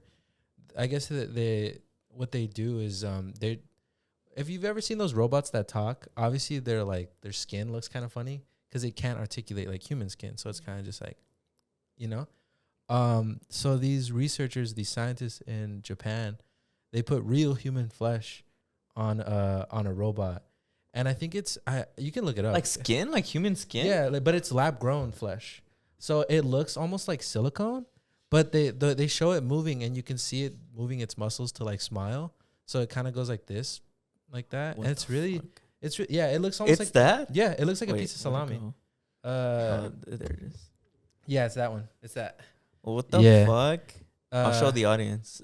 I'll put it on the screen when I edit it. Look at that. I don't know if y'all can see that through the camera. That's nasty. It looks, because when I first saw it, I thought it was like silicone, because they show a video of it moving. And you see how it's smiling? Yeah. They show it how it can now articulate like a human face. I don't know. Thoughts, guys? I guess it's remarkable. Man-made horrors beyond my comprehension. Yeah. That's, I don't know. You know what? I'm such a pro scientist. I'm like, you know what? It's so the future robots can feel human. Yeah. And they can feel safe. It's just weird. Why is it weird? Just keep it as a robot, bro. Like, why? So it can be separated from like me. Like I don't. It's a fucking robot. It's a machine. Oh, separate but equal. I get what you mean. It's kind of Like- weird because it's human flesh. Like it's Yeah. not. Like, why do you want something like that? Like, I guess it's cool, but it's Why just would we do like, this? but it's kind of, yeah, it's What's just the very point much of like, that? what's the point of that? Like, we already have humans. Like, why do you want to make more lookalikes of us? You know, like, Yeah, why not make it look cool and like an alien or some shit? I think it's crazy how fast this is all getting. I feel like 3 years ago, this was all like maybe one day. And every time I turn on TikTok, they're like, this guy cloned a fucking mammoth. They And- created human consciousness for the first time. Yeah, and then the scientists are like, yeah, it's pretty cool, right? Cause they show it in the video and they're just like they're going like that, like telling it to smile, and it looks pretty good. I don't know. I think that's Horrifying. it's a lot of things, man. Cause imagine how good it's gonna get. why don't you guys work on how to help the environment? Or Well, because something? that's literally Terminator. Isn't that what Well- they do in Terminator? They put human Yeah. flesh over the They the do, thing. yeah. It rots, it bleeds, it does everything that human flesh does. That's crazy. Well, I how do you know that these robots won't help the environment? Because I guess the way you see it, the way you They're can smart. see it is like it's 50-50. They can either do that or they cannot, you know? people are gonna fall in love with them. That's what's gonna happen. I just think that's such a like People already fell in love with dolls, so I just Could think happen. that's such a weird like that's a weirdly deep like issue that I feel is kind of there now because Do you it think- has human flesh, and I'm like I wonder how advanced it'll get. Like, will they be able to like grow it like a nose and like fingers and it'll feel and stuff like that? Because the skin reacts because it's human. yeah. So like you're gonna have robots where like if you touch them, they're gonna be like, "Hey, bro, like what are you touching me for?" I don't know. I can't believe they figured that out. Like I genuinely thought like 200 years at least. This is Yeah. exactly how God felt when He made the first man. Oh, that they were like, he was like, "Oh shit, I can't believe they did it." Look at the video. You can. It's all over TikTok. Yeah, did I Yeah. really? Yeah. Let me see. Let me see. No thanks. Stop trying to advertise. I thought it is. I thought it was fake. I thought it was like a piece of salami, but it. Whoa! It looks so creepy. What the fuck? Yeah. Oops! I didn't mean to push that. Let me see one more time. What? Wow! Look at him just smiling. He looks kind of cute. Yeah. I don't know. The eyes trip me out. I thought it was like silicone. I guess it could be worse. I feel like it's gonna fix the uncanny valley that Yeah, robots have now. I'm also confused because I'm like, since when we can grow human skin in a lab? Like I know, right? when do we when did we get that? Like when did that update drop? yeah, because I don't know. I guess that's cool. I mean, why don't they use it for better things, like for Well, for that's- like burn victims? that's what I or was something? thinking. Like, how come we don't do that there? Like, how do these scientists get that? But Because they're not cool. They're not like. it's not science. It's not freaky. It's not freaky. It's not freaky. It's not freaky Yeah. enough for them. I don't for know. these freaky what do you guys scientists. think? Does it make you uncomfortable? It does not make me uncomfortable. I'm It so does. sorry. It makes me does. kind of excited. I like science, man. I like shit I like feel this. like you can like science and still have for sure. stuff But that I just think concern. this specific example doesn't give me that kind of weird. If anything, I think my pushback on that is I think science should be more heavily scrutinized. I feel like it should be one of the most scrutinized things. I feel like that's the whole thing about science is that you're supposed to be able to scrutinize it, you know?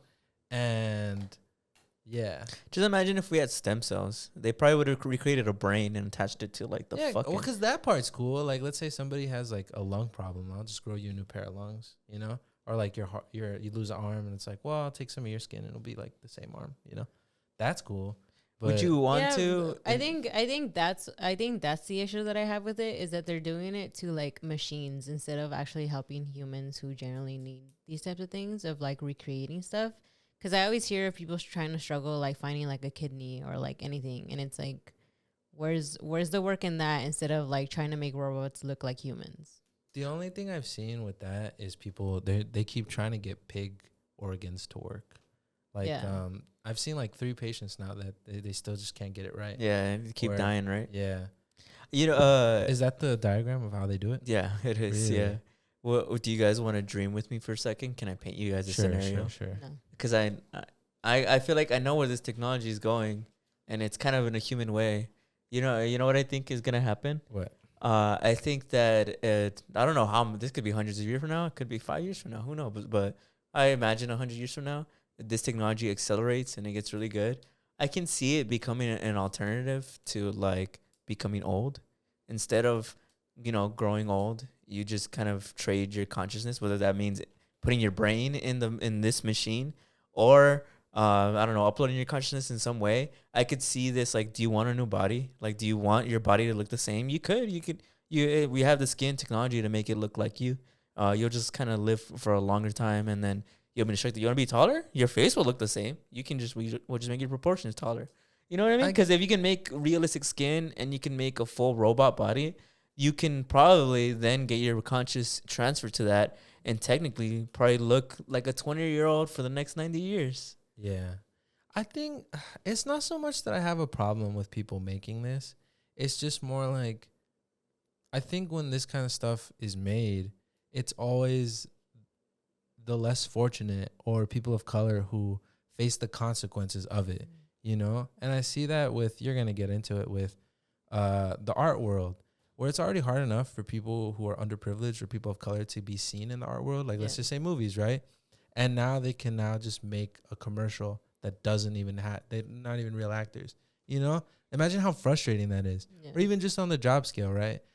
It's already hard enough to get a job now. And I've seen people talk about how, like, they've sent 300-400 applications out, and not even McDonald's will call them back.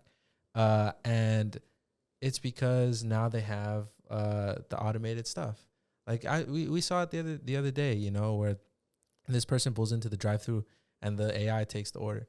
It's not so much that I have a problem with that. Like, I don't think that that's inherently bad, but the application of it has always been to take away from the underprivileged. And that's the part that I have the big issue with. And that's the part that I always am like, why don't we hold on now? Because to me, the scale at which it happens is always too fast for people to keep up, And I think it needs to slow down so that people can have these conversations in preparation, because no matter what you're going to do, it's going to happen. Yeah. And that's more my issue with these kinds of things, is who's going to suffer from it. Because to these people, like, it's all great. To the rich and, like, to the, people who can afford whatever, it's like, this is all awesome, Yeah, you're right. Yeah, you're right. It reminds you of, like, that time when you talked about the AI that generated a person of color. Yeah, the Gene and commercial. Like, and it's not an actual person of color. Yeah. And it's just like, and they're underrepresented in the fashion industry to begin with. Yeah. And it's like now they're trying to get fake ones. Yeah. And it's like, it really is just another disadvantage. Because like this, us. Like I know it's I can understand that these things are cool, right? But let's say, and again, in a dream scenario, let's say in like 20 years they have a robot with the human skin and it looks like a person. How would you feel if it's a person of color, like a Latino, and they put it in a movie and as the lead role, like the lead Latino role? How would you guys feel about that? Well, it'd be upsetting because it takes away generational wealth from people who actually are in the community. And that's the kind of stuff that I don't think, that's more where I want the pause, is shit like that. And then if people want to, like, catastrophize it, or, like, maybe that's not the right word, but take it to the extreme with, like, the nuclear bomb. Yes, that's a dangerous thing. But who suffered from that? Like, they didn't drop it on. Who did they drop it on? They didn't drop it on, like, a military base. They didn't drop it on the rich people's houses. They dropped it on, like, this regular community. Yeah. And that's the part that I'm always, with all of these innovations, that bothers me, is because it's like, the innocent suffer. It's always like, look over here, look how cool it is, while the innocent suffer. And I hate that part. And that's why I think people in the community should kind of speak up about it, like the science community. And I find that a little disappointing that they don't, that they're always kind of just like, this is just really cool, bro. Like, like, this is just cool. Like, it's kind of like a deep philosophical question, I guess. But I think it's an up for us. I think it's kind of hit a point where it's no longer philosophical, where it's real world issues, But I don't know. No, you spit. I have nothing more to say. You kind of actually painted it really well. I have nothing more to say. And then I guess the other thing that I saw was I guess kind of in the technology gloom thing was I think Walmart and a bunch of other stores have announced that they're switching to digital price tags. So the price tags that you see in the stores, they can change it digitally. And I read like just a brief part of the article, but the thing everybody highlights is, I don't know who it was, representative Walmart or whatever the big company was imagine if it's hot outside and we can raise the prices of water and ice cream. You know, isn't that? And he's like, and with the touch of a button, we can just make it more expensive to buy that stuff. That's crazy to me. Yeah. That's. But even now, like, is there really any regulation as to how much people price things in stores? I don't think so. Right? I don't think so. I think the only thing stopping from surge pricing, are there surge pricing laws? Let me see. The only thing I've seen stop it is backlash. Like, cause Wendy's was gonna do it, but then people were like, "Fuck Wendy's," and they're like, "Actually, never mind." I mean, nobody's stopping Walmart, so yeah. Cause I was like, I feel like if you don't talk about it, no one's gonna really like realize it. And I think it's really complicated with those types of things because it generally is then like, what do I do? Like, it's kind of like, where do I buy my stuff? Like, I'm going to have to buy it because I need like food or like all these things to survive. I think it's more crazy he said water. Yeah. Because I think, oh man, that's so dark to just be like, well, you want water? Let me just raise that price a little bit. Bro, CEOs, you know what's crazy is that I think that's like it's like a Geneva Convention thing. Like, I don't think you can have too much of like, you can't hoard the water. Yeah, too much unreal things about water because I think water is like a human right. But in recent years, I remember reading that a lot of CEOs and a lot of big companies have been trying to lobby to get rid of that. Like that water is a human right. Yeah, that water is a human right. Clean drinking water. Crazy. They'd have you like die of thirst. That's how you gotta steal from Target, bro. That's how you gotta steal from fucking Walmart. Maybe don't say that. They have big lawyers. So what? Do something. They have big lawyers, bro. Do something. Do something. I dare you. I don't know about that. It's like next week. This is our last podcast. Maybe. Man, fuck them. What does that say? I'll fucking expose them on TikTok. Fuck them. What does that say? Oh, it just says that. Sorry. There's nothing illegal about such price. Surge pricing setting strategies. So they can do that as much as they can do whatever they want. They can do whatever they want. And if they can do whatever they want, we can too. Fuck them. Fight back. I guess if the stores do start surging, then I guess we just steal from them as a riot. We'll just rebel. It'll be okay. We'll just rob. We'll just rebel. I remember like 6 years ago, the CEO of Nestle, the like cookie company, he was like, I don't think water is a human right. Crazy. That's I guess it's scary, but it's also not new because they do that with medicine. Yeah. You know, it's like, well, you need this to live, so you're gonna not pay me. Yeah. And I think that's crazy. Well, because it reminds me of, you know, how I don't know if we've talked about it yet, but we brought it up of like how for women they're starting to shrink like tampons or some shit. Yeah. And I guess it's allegedly, I guess it's like allegedly. Because the company came out and they said that they're not. Yeah. But a lot of people, I guess, on TikTok have been comparing like old tampons to the current ones, and they're like the sizing is different, and they changed like all the names to like the sizing or whatever. Yeah. And a lot of women are just like, it's just weird because it's like, maybe it's the way that they changed their branding. Like they didn't specifically change like the size, but they renamed them, and now it's like it's not like. I'll categorize them. So it's like maybe like light to like medium to then like heavy, right? And it's, for example, like the light is like smaller. So now you have to change to the medium. But then the prices go up because now you're using a medium compared to a light. Like the pricing difference were different in all three of them. But now because like the light is too light, now you have to use the medium for yourself.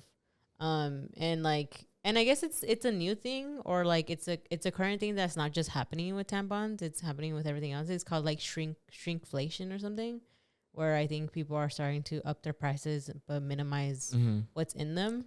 A lot of them are also saying that they give you less now. Yeah. The price is still the same, but they give you less tampons in a box. I've seen that a lot with food. I was gonna say, where I feel like I swear to God, these portions used to be bigger. These used to be bigger, and now they're really not that big. I was gonna say, funny enough, I was gonna say that happened with Cane's, Raising Cane's. Really? Yeah, I remember. What did you say? The chicken's small. Yeah, that when I saw it firsthand when they first opened up, it was like at most like $11 for the biggest combo. Now it's almost like $20, and they give you less. Yes. Like $20 now? Yeah, for like Holy the biggest shit. one. Yeah, with like all taxes and everything. For the Caniac? Yeah. I swear to God. Wow. I swear to God. That's crazy. Can you believe that? Shrinkflation, bro. It's funny. It's a funny thing to point out, but my big back energy for me. Price watching, pocket watching. I think for like those things though, it's like different in the fact of like I can just stop eating canes. Like it's not. It's not a necessity. You can't stop having. It's not a necessity. Like I don't need that. But it's like I need shit for like myself. Of like if I need a pad or a tampon, like I need that shit because or else like.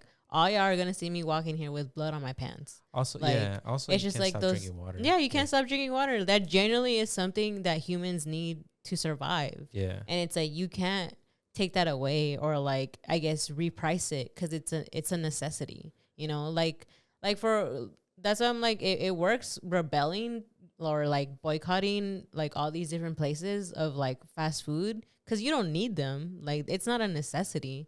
But it's like it's hard to do it, I guess, at a grocery store because I genuinely need food. Like I genuinely need that in my body. Like I have to eat, or else at this point I'm gonna just start growing my own shit in my backyard or something. Because it's like, oh, dude, but I think that's crazy. Because aren't they trying to do that in California? Well, with the cars, right? Because everybody's kind of switching to EV, so the gas tax has kind of stopped working for them. So they're trying to. That's why they're trying to start taxing like just driving on the road. Yeah. And I think that's crazy because I wouldn't be surprised with the surge pricing if they were like, what do people buy the most? What do they need the most of? Yeah. Like they need water. They're just not gonna drink water. Like let's make that fucking $12. Yeah. You know. They need like chicken and rice. You know. Like let's make that as expensive as possible. Yeah. I think that's crazy.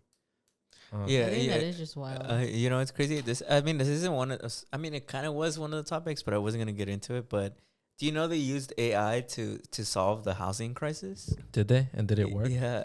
Well, I mean, they can't. I don't know if the government's gonna implement it. But like when they read it, was it like a comprehensive plan? Yeah, it was basically a simulation of like the modern economy in the United States, and they were like AI like. Nobody can buy a house and everything's expensive and people are like starving and dying. Like, what do we do? And the AI did something that did it suggest fixed communism? the economy. And no. Oh, I thought you were gonna say no. What it did was it made it illegal to be a landlord. It's illegal to buy. I mean, it's illegal to rent. You can only buy houses. You can't rent them. Oh. And so I think it said like over the course of like 15 years, it fixed the economy. Like the housing, everybody was able to buy a house. Everybody could afford to like basically like have their own like place. And like if for some reason it had like this domino effect where like people started making more and like whatever it was like and I remember the guy who was presenting it is like I'm not saying like the simulation is perfect, but I just think it's insane that like supposedly this computer system that's like either as intelligent as us or at least supposed to one day be more intelligent said like. Yeah, just get rid of landlords. Like, get rid of people who just hog like all the resources and just spread them out. I guess it kind of relates because I'm like, it feels like human error and greed is mainly our biggest problems in the modern world. The way I see a lot of the problems, I think like with the housing crisis and stuff, it's kind of like, I think in order to like how they say in Spider-Man, like. To fail a test, you have to know what the right answers are. And I feel like the people who like hog the resources know that what they're doing. That's why they do it. Because they're like, well, if we didn't do that, that's for sure. You know? And I think that's crazy. Yeah, because like the whole thing about like how like hogging water and like like EV and all that shit. It's like, bro, you guys have billions, trillions of dollars. Like, how greedy are you? Yeah, like, do you guys really need to tax this much? Like, is it really that bad? Like, and if you ask them, I'm sure they would say, yes, it is, because we're entrepreneurs and we're a business and we're supposed to always go up. The arrow is always supposed to point up. Yeah. But I'm like, how can you ethically like face the world and try and make it a worse place? Especially because it's not like we live in a business universe. Eventually, resources dry up. Yeah. Eventually, people have enough and they fight back. And so, like, at least when it comes to like billionaires, CEOs, all that shit, I'm like, their kingdom, all empires rise and fall. Yeah. And I just think it's funny that they try so hardly to like cling on as if like it's not gonna be me, but it's gonna be them. Like, a lot of people are I'm sure saddened by the reality of all the corporations that take advantage of the average person, of the average Joe. But I guarantee you that system and that role model does not hold up forever. Yeah. Eventually, it's going to crumble, especially with the housing market, all that shit. Eventually, it's all gonna fucking fade away. Yeah. So that's the optimism in me. Just thinking about it. Side note, did you know I learned this interesting fact about owning property? Did you know the amount of people, like, how patriotic you are is directly proportional to how much land you own? Like, if you own your own land, like in your own house, you're likely to be a lot more patriotic Makes sense. than people who don't. And I was like, that's interesting. Because I was like, do you think if everybody owned land, like everybody had their own house, they'd be like, yeah, fuck yeah. Honestly, America, bro. Like, you know? Honestly, yeah, it could be. Crazy.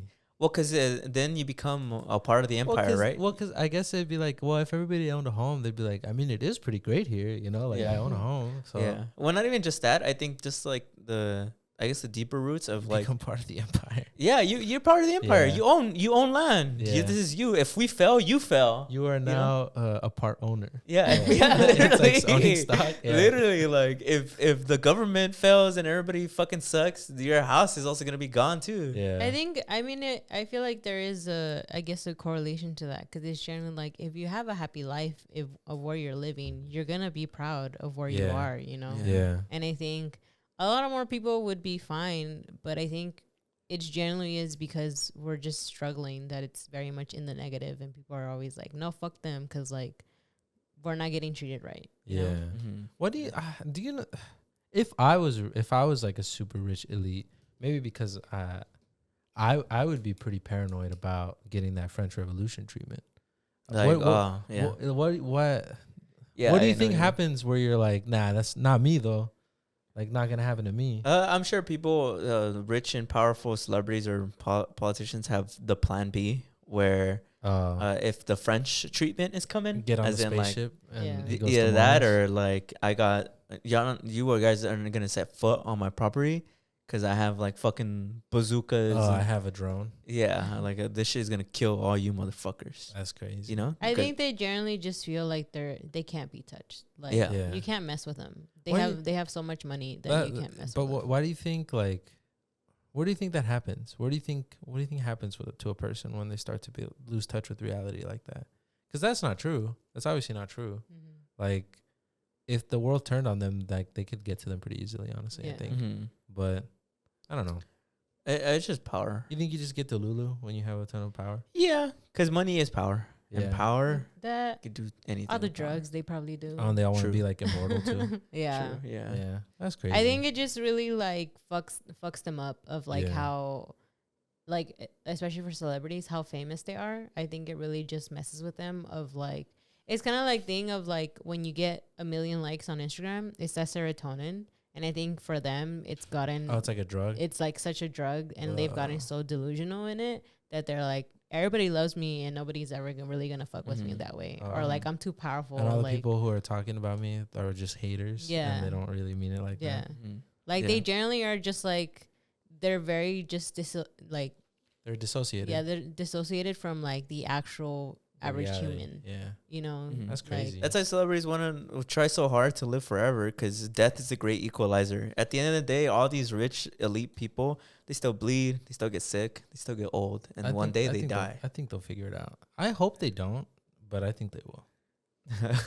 You think so? I think though, well, because the way they see it is, haven't they figured out what it is? It's that like something in your DNA or your teleals or whatever it's called. Once it hits a certain age, it kind of just starts to. But they were like, if we can figure out to stop it doing that, that's the key to immortality. Yeah. Do you remember there was a few times where they tried to, and you know what happened? What? They just got cancer. Damn. Yeah. Yeah, that's what they say. Death is the great equalizer. It's kind of hard to beat it. Kind of comes for everybody. Not kind of. It comes for everything. Do you think something cosmically will happen if we ever do achieve immortality? Do you think the God will aliens come- will probably Do show you up. think God will come down from heaven if he's real? aliens will show up. The Dark Forest theory, right? Do you think that if God's real, like let's say God's real, do you think Okay. that the rapture would happen once we figure out immortality? What do you mean? What is that, You don't remember? Did Rapture? they? The rapture? The You know what the rapture is? You don't remember? We learned about it at school, no? bro? I don't remember anything. it's- other. It's just the apocalypse, the end of the It's world. The end of the world when like the good people Revelation. Float up, Yeah. when the good people float up to heaven and Jesus Yeah. comes down to fight. I told you we about were it just talking recently. about it. She That's didn't what know it's about it called? either. Yeah, it's called That's the what it's rapture. called? Oh, Yeah. I didn't know that's what it was called. Yeah. They just talked about it. I just 'Cause we explained were- to Julie what the 'cause- rapture was. Because we were looking at a sunset Yeah. And then there was like the rays coming out. Oh, you're like, it's the and rapture? No, and then I was telling Steve, I was like, wow, look at God. And then he's like, wow. And then Patrick looks and he's like, what? There's nothing there. And Patrick's like, I get left behind, like on the rapture. Yeah, like it happens like right now. Like me and Julie just float up, and he gets left behind. That's crazy. Because in the lore, right? So some ascend to heaven, and then some stay on earth to feel hell. Yeah. Feel the world end. I don't know. I just think that's crazy. Would you be mad? Because it's like a lot of rich people are also very, I guess, religious in a way. And it's just like, how do they consciously like not understand that a lot of the things that they do is very like dehumanizing and very wrong? I think the like biological explanation has got to be some form of like psychosis. I think they genuinely start to lose it. I think I don't know. I just don't think you're supposed to ever have that much. That much money. Yeah, like that much money, that much fame, that much power. Like any animal in like the animal kingdom never really gets that, you know? And I can't imagine that in evolution it ever put in a gene for like, oh, just in case you take over the world, you know? I think you genuinely kind of start to lose it a little bit. You kind of get a little unhinged. So that's crazy. Yeah. Speaking of heaven and the afterlife, this actually goes into my segment. Do you have one more thing to say? Or? No. All right. A church in Mexico is selling plots of land in heaven. Have you heard of this? Is that the one that I think I saw it on Twitter? Yeah. Oh, thoughts, guys? A church in Mexico is it real though? Yeah. Like it's real? Mm-hmm. I looked it up. Yeah, they accept MasterCard, American Express. Bruh, all those. A church in Mexico. A church in Mexico is helping people prep for eternity by selling plots of land in heaven, according to the pastor of Entoms, who claims to have received permission from God. The church is offering heavenly real estate for the simple price of $100 per square meter. Per square meter? But how did he measure that? A square meter's like that rug, no? No, is it? I thought a square. Oh wait, a meter's like a little over 3 feet. Look up a square meter. That's like not a lot. How? You would think they'd say something crazy like, oh, 1 million miles because heaven's like endless or some shit. A square meter? Miles. No, they're very specific as to how much. Let's see, square foot. 10 square feet? Yeah, like it's about the size of our rug. Look at that shit. That for $100? That's insane. Would you buy it? Fuck no. Let's see. Okay, let me read more of the article. A bunch of Pictures of the offer have been circulating on social media showing a brochure with an elaborate depiction of a holy house in the clouds. The illustration features a family ascending a golden staircase to their new celestial home.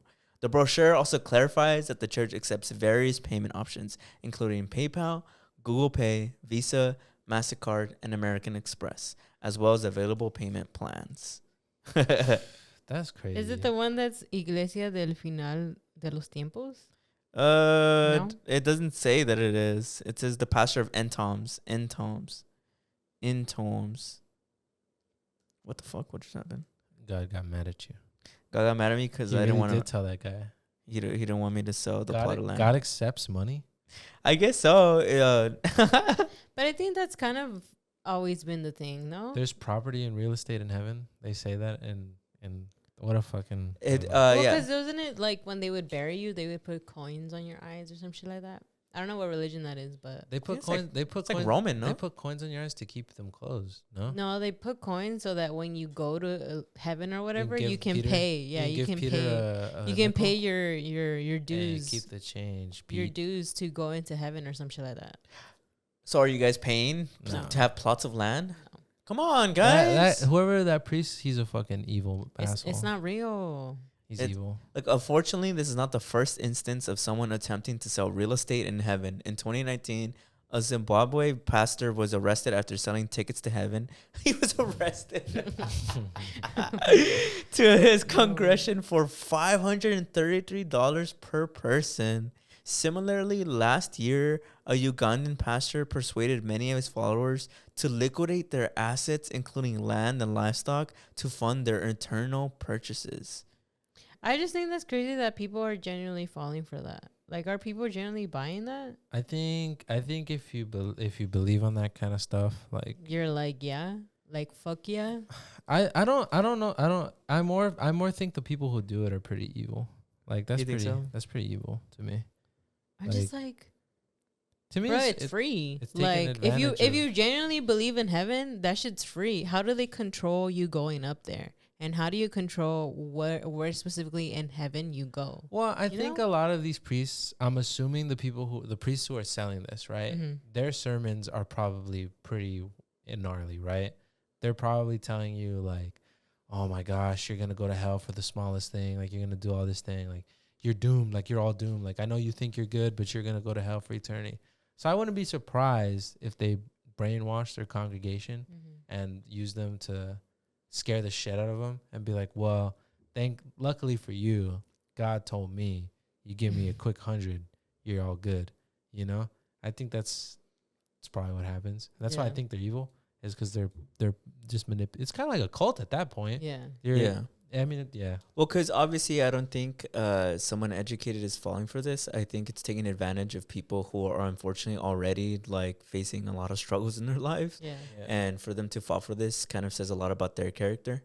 And so it's sad because it takes advantage of the people who are most at disadvantage. Yeah. You know, and I also don't understand how you would fall for this, because like I assume if you're a God-fearing person, wouldn't you know that God is kind of would never do that? I think a lot of people probably have like, I don't know, they're probably the spiritual psychosis. They're probably really vulnerable, emotionally probably really vulnerable. I think, I'm not saying all people who go to church are like that, but I wouldn't be surprised if there's people at church who are emotionally vulnerable, who are going through a hard time and turning to religion for answers, which is fine. Yeah. But I feel like if you're in an emotionally vulnerable state and you have this guy telling you, like, just basically manipulating you, I can see how, like, certain steps kind of push you over the edge of, like, oh, yeah, fuck, I should give this guy $100 and, you know, save myself, you know? I think it's just sad. I think that's just how cults work, no? I don't know. Fucking psycho. Yeah. Poor guys. Poor people. Because don't they do that? They do that with the moon and shit. You can buy property on the moon. Oh, really? Yeah. You can. How's that legal? Well, I don't know. Is that the same thing when you can purchase a star? Yeah, I think that one's a little different because you're kind of more just being like it's renamed after you or some shit. I don't know. But I don't know who has the authority to sell that kind of stuff. Well, there you go, dude. Yeah. Don't buy plots of land in heaven. It's all free for you. I'm just surprised he got them with a square meter. I like, know. why wouldn't you say like, oh, you get 1,000,000 miles because it's heaven, you know, like it's eternal. But he said a square meter, like you can only buy that little rug of heaven for $100.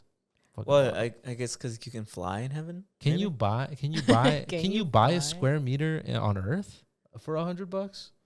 No, that's why it's a steal. Oh, it's a steal. Yeah, that's why it's a steal. You can't even buy a square meter for $100. That's why. Like, how can you not take that offer? Come on, you're basically shooting yourself in the foot, huh? Get it? Wow. But my last segment, this was inspired by a convo me and Julie were having yesterday about being morning people, and I guess like I just felt like venting because I'm like, maybe if I say this, like a lot of people will relate and they'll be able to feel like this. It's kind of unrelated to anything we've been talking about, but I want to talk about what it's like being a first gen man. So I feel like as a first gen man, it's really hard for me to take a break sometimes. Like even on days off, I feel kind of this sense of guilt for not doing anything. And I thought about to myself, like, where does that really come from? And I think it comes from watching my dad and other people in our community who just work all the time, no matter what. And I compare my struggles to their struggles. And I feel like I'm not only caught with this, like, sense of inspiration, but, like, the guilt, like, really eats away at me. Because I guess, like, I think about how some people in our community work a lot because they want to, but also because they have to. Yeah. You know, people have families and people have wives and people have kids. And so in a weird way, I not only feel guilty, but I also feel this responsibility to not waste time because some people don't have time to waste. And, like, I bring it up because, like, in a weird way, it doesn't feel bad. Like, it's not this guilt of, like, of like I beat myself up about it. Like it's more in the sense of like I gotta do something. Like I gotta fight for my dreams, or I gotta like as funny as it is, I gotta like do chores. Like even that, like stuff like that are just so small like that. Like it pushes me to want to be bigger. Just cause like I can't imagine people who are way older than me in their 50s and 60s still working hard blue collar jobs, especially in this heat in the summer, and just like killing themselves. And for me to like be at home, and to this thought of me waking up like at 1 p.m. and like I look at a messy room and I don't do shit and I just chill at home and not do anything. Like to me, like it's so heartbreaking to have that image of me not doing anything, because there's people who are in worse situations than me that do so much more, you know. And I guess I brought it up because like this is obviously like a communal show that a lot of people tune into and they relate to a lot of our experiences. So I bring it up to see if like other people can relate to it, because I'm not necessarily trying to shame people too, like who don't do anything, but I'm more trying to, I guess, convince myself that it's okay to not do anything, because I don't find a logical reason to feel that way. Like I don't find like what are the words to tell myself so I can actually relax on a day off. Like what do you guys tell yourself? Because I yesterday, I'm telling you, I was inspired by a conversation when yesterday I'll just give the context. Me and Julie were talking about being morning people, and I was telling her about how I feel like I'm at this weird age where my body will physically wake me up like in the morning, and I'll start feeling like almost like anxiety if I don't do something. Like if I don't, like, I don't know, like go feed myself, do my chores, like throw away trash. And I was like, is that just like a part of becoming a man? Like, is that just part of growing up? And then I literally, before I went to sleep, I was thinking about it. And I was thinking about like, I feel like whenever I sit, I feel like I'm insulting my parents, even though they've never told me. And I'm sure some people do have parents that tell them like, you should do something. But I feel like my parents have never directly made me feel shitty for chilling. But I feel shitty, and I go in on myself, and I wonder, how do I get rid of that? Like, how does that voice ever like be quiet and tell me to not do something? It feels like it's almost ingrained in like my DNA. And I don't know. What do you guys think? I think it's just a feeling you have, you know? I think that feelings are just feelings, you know? Like you said, it's obviously not true, you know? Like, it's not true, but the feeling's still there, and that's obviously valid. I think it's just more like about reframing it, you know? Like, you come to that thought of like, oh, I'm this and this, and then I think it's up to you to kind of say, well, you know, that's not the case. It's this, and that. Like, so let's say you got up and you're like, I kind of want to sleep in, but then you get that voice of like, nah, you should get up. Like, you're being a lazy asshole. This or that. You can either be like, yeah, that's true, and like continue to build and strengthen that, or you can start and be like, well, you know, that's a thought and that's there. I'm observe it and validate it, but I know that that's not true, and I know that the reason that I feel this way is because of this, and me sleeping in is just more like, why do you want to sleep in? Because you care about yourself. Like, oh, I had a long day yesterday. I deserve the extra sleep. You know, I didn't sleep very much last night, and I deserve all this thing. I think it's just more about strengthening the quieter voices, because I think the negative ones are always the louder ones and have the most potent things to say. Yeah. But I think you just have to take the time to strengthen the ones that are quieter.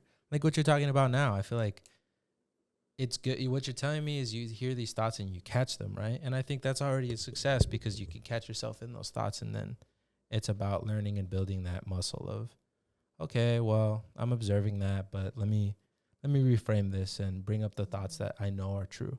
And, you know, and I think that's more what you do. Because I don't think it's ever like an easy answer of like, I do these steps and that feeling's gone and then I'm all better. I don't think that's ever really how it works, unfortunately. I think it's just more you realize that you have other thoughts that are there, and you just strengthen your connection to those ones, you know, the ones that you prefer. And those eventually become you. Does that make sense? Mm-hmm. Yeah. I get what you're saying. I just wish like there was more of like a logical connection within my brain. Because I think of, I bring up the topics of bare minimums. you know how there was famously this like big trend. I don't know if you guys saw it, but this girl talks about how like she didn't graduate high school, and it blew up on TikTok because everybody was saying that if you're a a kid of a first generation family, graduating high school is the bare minimum. And I guess I think of bare minimums that even relate beyond school. Like, is me making my bed? Is me waking up early? Is me I don't know, like doing some sort of labor? Is that bare minimum? Like, is that, if I didn't do that, would I be genuinely actually being a bad person? Like, I think that's what I mean. I have the most trouble like giving a logical explanation to like not feeling that way, because I'm like, yeah, taking care of myself, but like other people don't get that privilege of being taken care of themselves, and I don't think I have the workload that they do.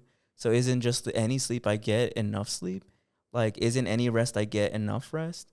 Like, how do I ever logically convince my brain that like it's okay to just chill and not do anything? Like, it makes me antsy and it makes me uneasy and it makes me feel like, I don't know, like I'm not living up to my full potential. Like, and with especially in our family, in our community, like the sacrifices that have been laid out for me, like how can I just not do anything? Like, how can I not chase a dream, or how can I not chase a career? How can I not chase something labor focused? Like, I don't know. I was thinking about my dad, and I was thinking about how like he didn't have a lot, and still to this day he works his fucking ass off, and like how can I live with myself if I just don't do anything? Like, how can I live with myself if I genuinely, like, this, as bad as it sounds, if I just go to the beach? Like, how do I live with myself knowing that I can go to the beach when I could be doing something else? I don't know. It's kind of hard. I guess I wanted to bring it up on the show because I'm like, I don't know if other people feel this way. I don't know if you guys ever feel this way, but like I feel this way a lot lately, and I feel like I don't know how to turn it off. And then because it gets annoying, it gets exhausting. I don't think you do turn it off though. I don't think you're supposed to. I think you're supposed to feel your feelings. I feel like that's all I'm really saying is like, I don't, there's not an easy answer. Like, you're right, bro. Like, you know, like people, that's what happens. Like, some people they get dealt different cards and they have to do different things. But like, I don't know. Would you tell another person that that's how they're being? I'm imagining the answer is no. Like, if Patrick told you like he slept in, would you tell him you're being a bum? And that like, oh, look how other people, you wouldn't. No. It's more just you. So that to me, it's telling me like, obviously, you know, like in a vacuum that isn't true, but you still have the feelings. And to me, it's more just like, I feel like you're saying like, oh, like how do I rationalize this in my brain, this, and that. It's just how you feel. Like, you know, you don't always have to rationalize stuff. Because I remember I was watching this thing about this therapist. She was saying that the importance of like validation. Maybe this will help you, but she was saying that sometimes a patient will come in, she'll be like, I'm so afraid, like I can't sleep, like I see demons. And she can be like, well, I think a lot of people would see that and be like, well, demons aren't real, so don't be afraid. But she was like, I mean, whether demons are real or not, she's afraid. Like, and that's the thing you kind of more treat, you know? And I guess to kind of tie it back around, to me, it sounds more like this is a feeling. Like, this is just how you feel about it. And maybe you haven't necessarily narrowed down what the feeling is, whether it's shame or embarrassment or whatever it is. I think it's important for you to just feel that. And I don't think necessarily you have to. That's what I mean. There's not really an easy answer. Like, you don't do something and then the feeling is gone. You more just, if anything, you do things that strengthen to your bond to other feelings, you know? So like you're able to sit here and rationalize like, well, that's not true. My dad worked so hard so that I could have the privilege to sit down and talk on a podcast, so that I could have the privilege to go to the beach. Yeah. If you want to really sit down and talk about it, you could say, is that a disservice to his work? If I'm not taking advantage of the privilege that he works so hard to give me, you could sit down and do that. Yeah. And I think that's more what I mean when I'm like, you catch yourself in these thoughts, you feel them because it's your right to feel them. I'm sure tons of people feel it. But then you strengthen your bond to the other feelings of like, oh, well, you know, I know that's not true. Like, I'll feel that and I'll put that there. But let me remind myself what the actual thing is. And I think that's what you do. Because you don't turn it off. Like, you don't turn off feelings. You kind of go through them. Because I think when you do that, then it just bubbles up even more, and then it becomes even more visceral. And then because it's so bubbled up, it gets a lot harder for you to kind of interrupt your thoughts. Does that make sense? Or yeah. No, I get what you're saying. Yeah, I get what you're saying. Do you think anything, Julie? Yeah, I mean, I was gonna say, I think for you, it's just very much having these kind of high expectations, especially as a man, of like how you should be, and I think just growing up with a dad who was in those ways, the type of, I guess in a way, stereotype of like, oh, a working man and like all these things that he does for his family, and I think we're so used to being in those types of like habits and like that type of lifestyle that we forget that like the other side of it, like how Brandon said, like I think our dad is working hard so that, because he lived through a rough life, like he lived of like having to always survive and work and do all these things, and I think in a way he was trying to work all that just so we wouldn't go through the same struggle that he did, like how he tries to be present for us, but yet like he still has to go to work, but he still tries his best to still connect with us, because again, like he didn't have anybody to look up to, but that's just the way he sees it. And I think for him, and especially that's why I don't think we ever hear it of like, oh, like you're just being lazy, because I think our parents generally worked hard for us to like have choice, you know, to be like, oh, well, I don't want to do this, but they didn't, you know, if they didn't want to do something, like their parents would hit them. They'd be like, you guys are being lazy, like all these things. Like they lived a very extreme life, and I think it's hard, I guess, as a, like how you said, like a kind of like a first generation to kind of get out of that, because you're still trying to live to their tradition, but at the same time start your own thing. And I think that's what's really hard to kind of escape sometimes, where it's like, I guess, doing your own thing without like not honoring the things that your family did for you. And I think that's like the hard part. And again, I think when, I guess you do have those types of feelings, because again, I think for us, we're so used to being stuck in the negative a lot, of like the negative of like, well, if I'm not doing like this work, then like this means I'm not doing this for myself. I think it's again like how Brandon said, like you have to reframe some things. And I think because you've been such in a, again, like the habit or like used to just being like, no, I have to do this, like I have to stick to this, I think it's hard to get out of a routine. And again, like if that's who you are, that's who you are. And I don't think you should be ashamed of you wanting to be like wake up early in the morning or like go to work. Like you shouldn't be ashamed of that either. Like if that's what you want to do, that's who you are, like that's okay. But it's also okay if you don't want to do anything. And I think that's like the biggest thing to like learn from now, is that like you need like your, I guess like your self-care days, because you've realized, and you should realize that your body shouldn't be going through certain things, or like long hours of working, or like standing, or like doing all these things, or like being in like these like fumes or whatever. Like you understand, or you're coming to understanding that some of these things are harmful for you, and you've seen it growing up, like how harmful it is, like when somebody gets hurt on the job, or like their back starts hurting, like you kind of understand those. And that's like the logical, right, of like grinding so much hurts you in the long run when you're older. And I think that's the part where you can think about, where it's like, you know what, I do need this. Like I need this, especially if it's hurting you mentally, then that's something to be aware of. You know, like if it's really harming you, I think that's where you should be a little more alert about it. But if you feel like this is how you're happy, like you're fine with like being up super early in the morning, or like you're fine with all these things, but if you start feeling like the anxiety, right, like feel it. And then if you want to try to understand it, then try to feel like where it's coming from. But if not, then like, you know, it's like your own thing. But I think you might be getting attached to one thing because that's all you can see. But I think there might be something else that's going on that you're maybe not aware of. Yeah. You know? Yeah. I guess as you guys are speaking right now, a reframe, or just something I'm coming to realize by talking about it, is that I think there's this idealization that I'm kind of giving to the workman. As in, like, working hard is good because he gave me a beautiful life, right? My parents gave me a beautiful life. But in reality, maybe they don't want to do it either, right? If they could choose something else, if they could have chosen something else, they probably would have, right?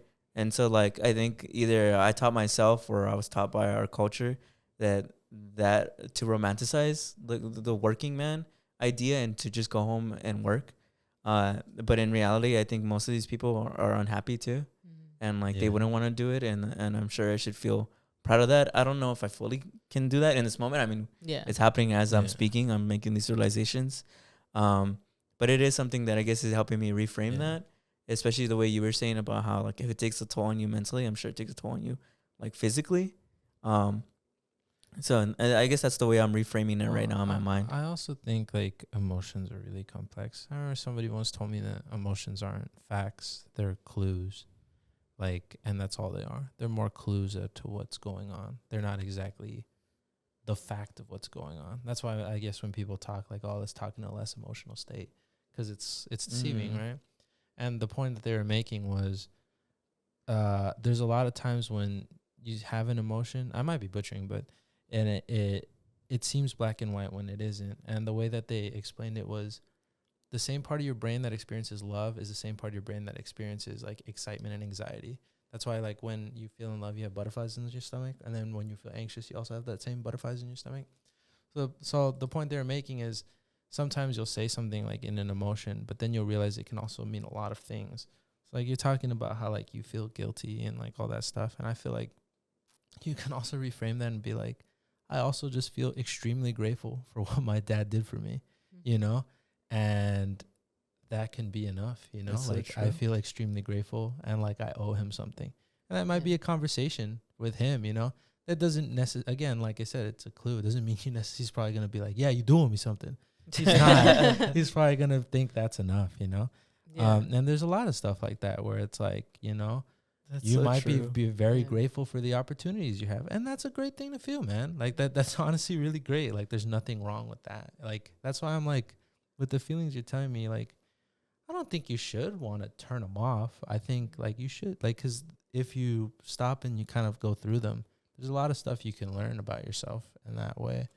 But I like what you said. I didn't make that connection. In a weird, twisted way, it's just gratitude. It's just gratitude. I'm just grateful. I feel like I do owe my parents something, and I guess in a way, I just feel so overwhelmed by it that I think like I take it out on myself, even though I probably shouldn't. But that was really good, bro. That was really good. What you said, what both of you said, I really enjoyed what both of you said. I think it was exactly what I wanted to hear. Exactly what I needed to hear. I think it's also just it's very easy for us to, I guess, be a little harsh on ourselves, you know, to kind of attack something. And it's always like we attack ourselves a lot more. And I think it's just always remembering the opposite of that, of like, what have you been doing, you know, or like thinking about the things that you do know. Like, I'm sure you've had talks with like our parents, and like I've had talks with them where I think you'll see that they're not ashamed of the things that we do. Like they're very happy about the things that we do, you know, because they can see that we finally have a choice, you know, to kind of direct our lives. They didn't have that, you know, they weren't fortunate with those things. Like they lived a very rough life, and you know that. And like we've heard stories of like the way that they lived, you know, and I think sometimes it's just a lot easier to kind of put all that on ourselves because of all the stories that we've heard. You know, it's kind of like we lived through their trauma too, you know, like because they told us, you know, they told us what they went through. And I think we kind of try to take that and hold that against us of like, damn, like they went through that, so I need to do something to overpower that. It's weird. And I think it's hard to, I guess, kind of get out of that. But I think it really is just like, again, like, just like feel it, you know, but it's also remembering what you do know of like, they're really proud of the things that we're doing, and there's no shame in you know, wanting to have a day for yourself. Yeah. Thank you, Julie. That was really well said. That really resonates deeply. But yeah, guys, that was my end of my segment. I actually really liked it. It made me it's a lot to ponder in my late night today. It's a lot to sit and feel is the most I can say. Sit and feel. Because that's true, right? Why am I trying to turn it off? I should just sit with it and feel it. And that's my advice for everyone who's watching this. If you're feeling any type of way, if anything I said or anything they said resonated with you, just sit and feel it. Because, you know, not everybody is afforded that privilege. But before we go, I'm gonna give a quick shout out to our Patreons. Shout out to UL, Jada Chicano, Angel Zamaron, Sarah without an H, Stephen Carvajal, Carla Corazon, and Eli Quintanero. Am I saying that right? Quintero. We got your hand right here. It's gonna go on the wall. I don't have any tape, but you'll see it in the next episode that it's up. Thank you to everybody who subscribes to our Patreon. We greatly appreciate you guys. If anybody out there ever wants to join our Patreon is always in the link. So go ahead and hit that link. But thank you to everybody for watching. We'll see you guys next week. See ya.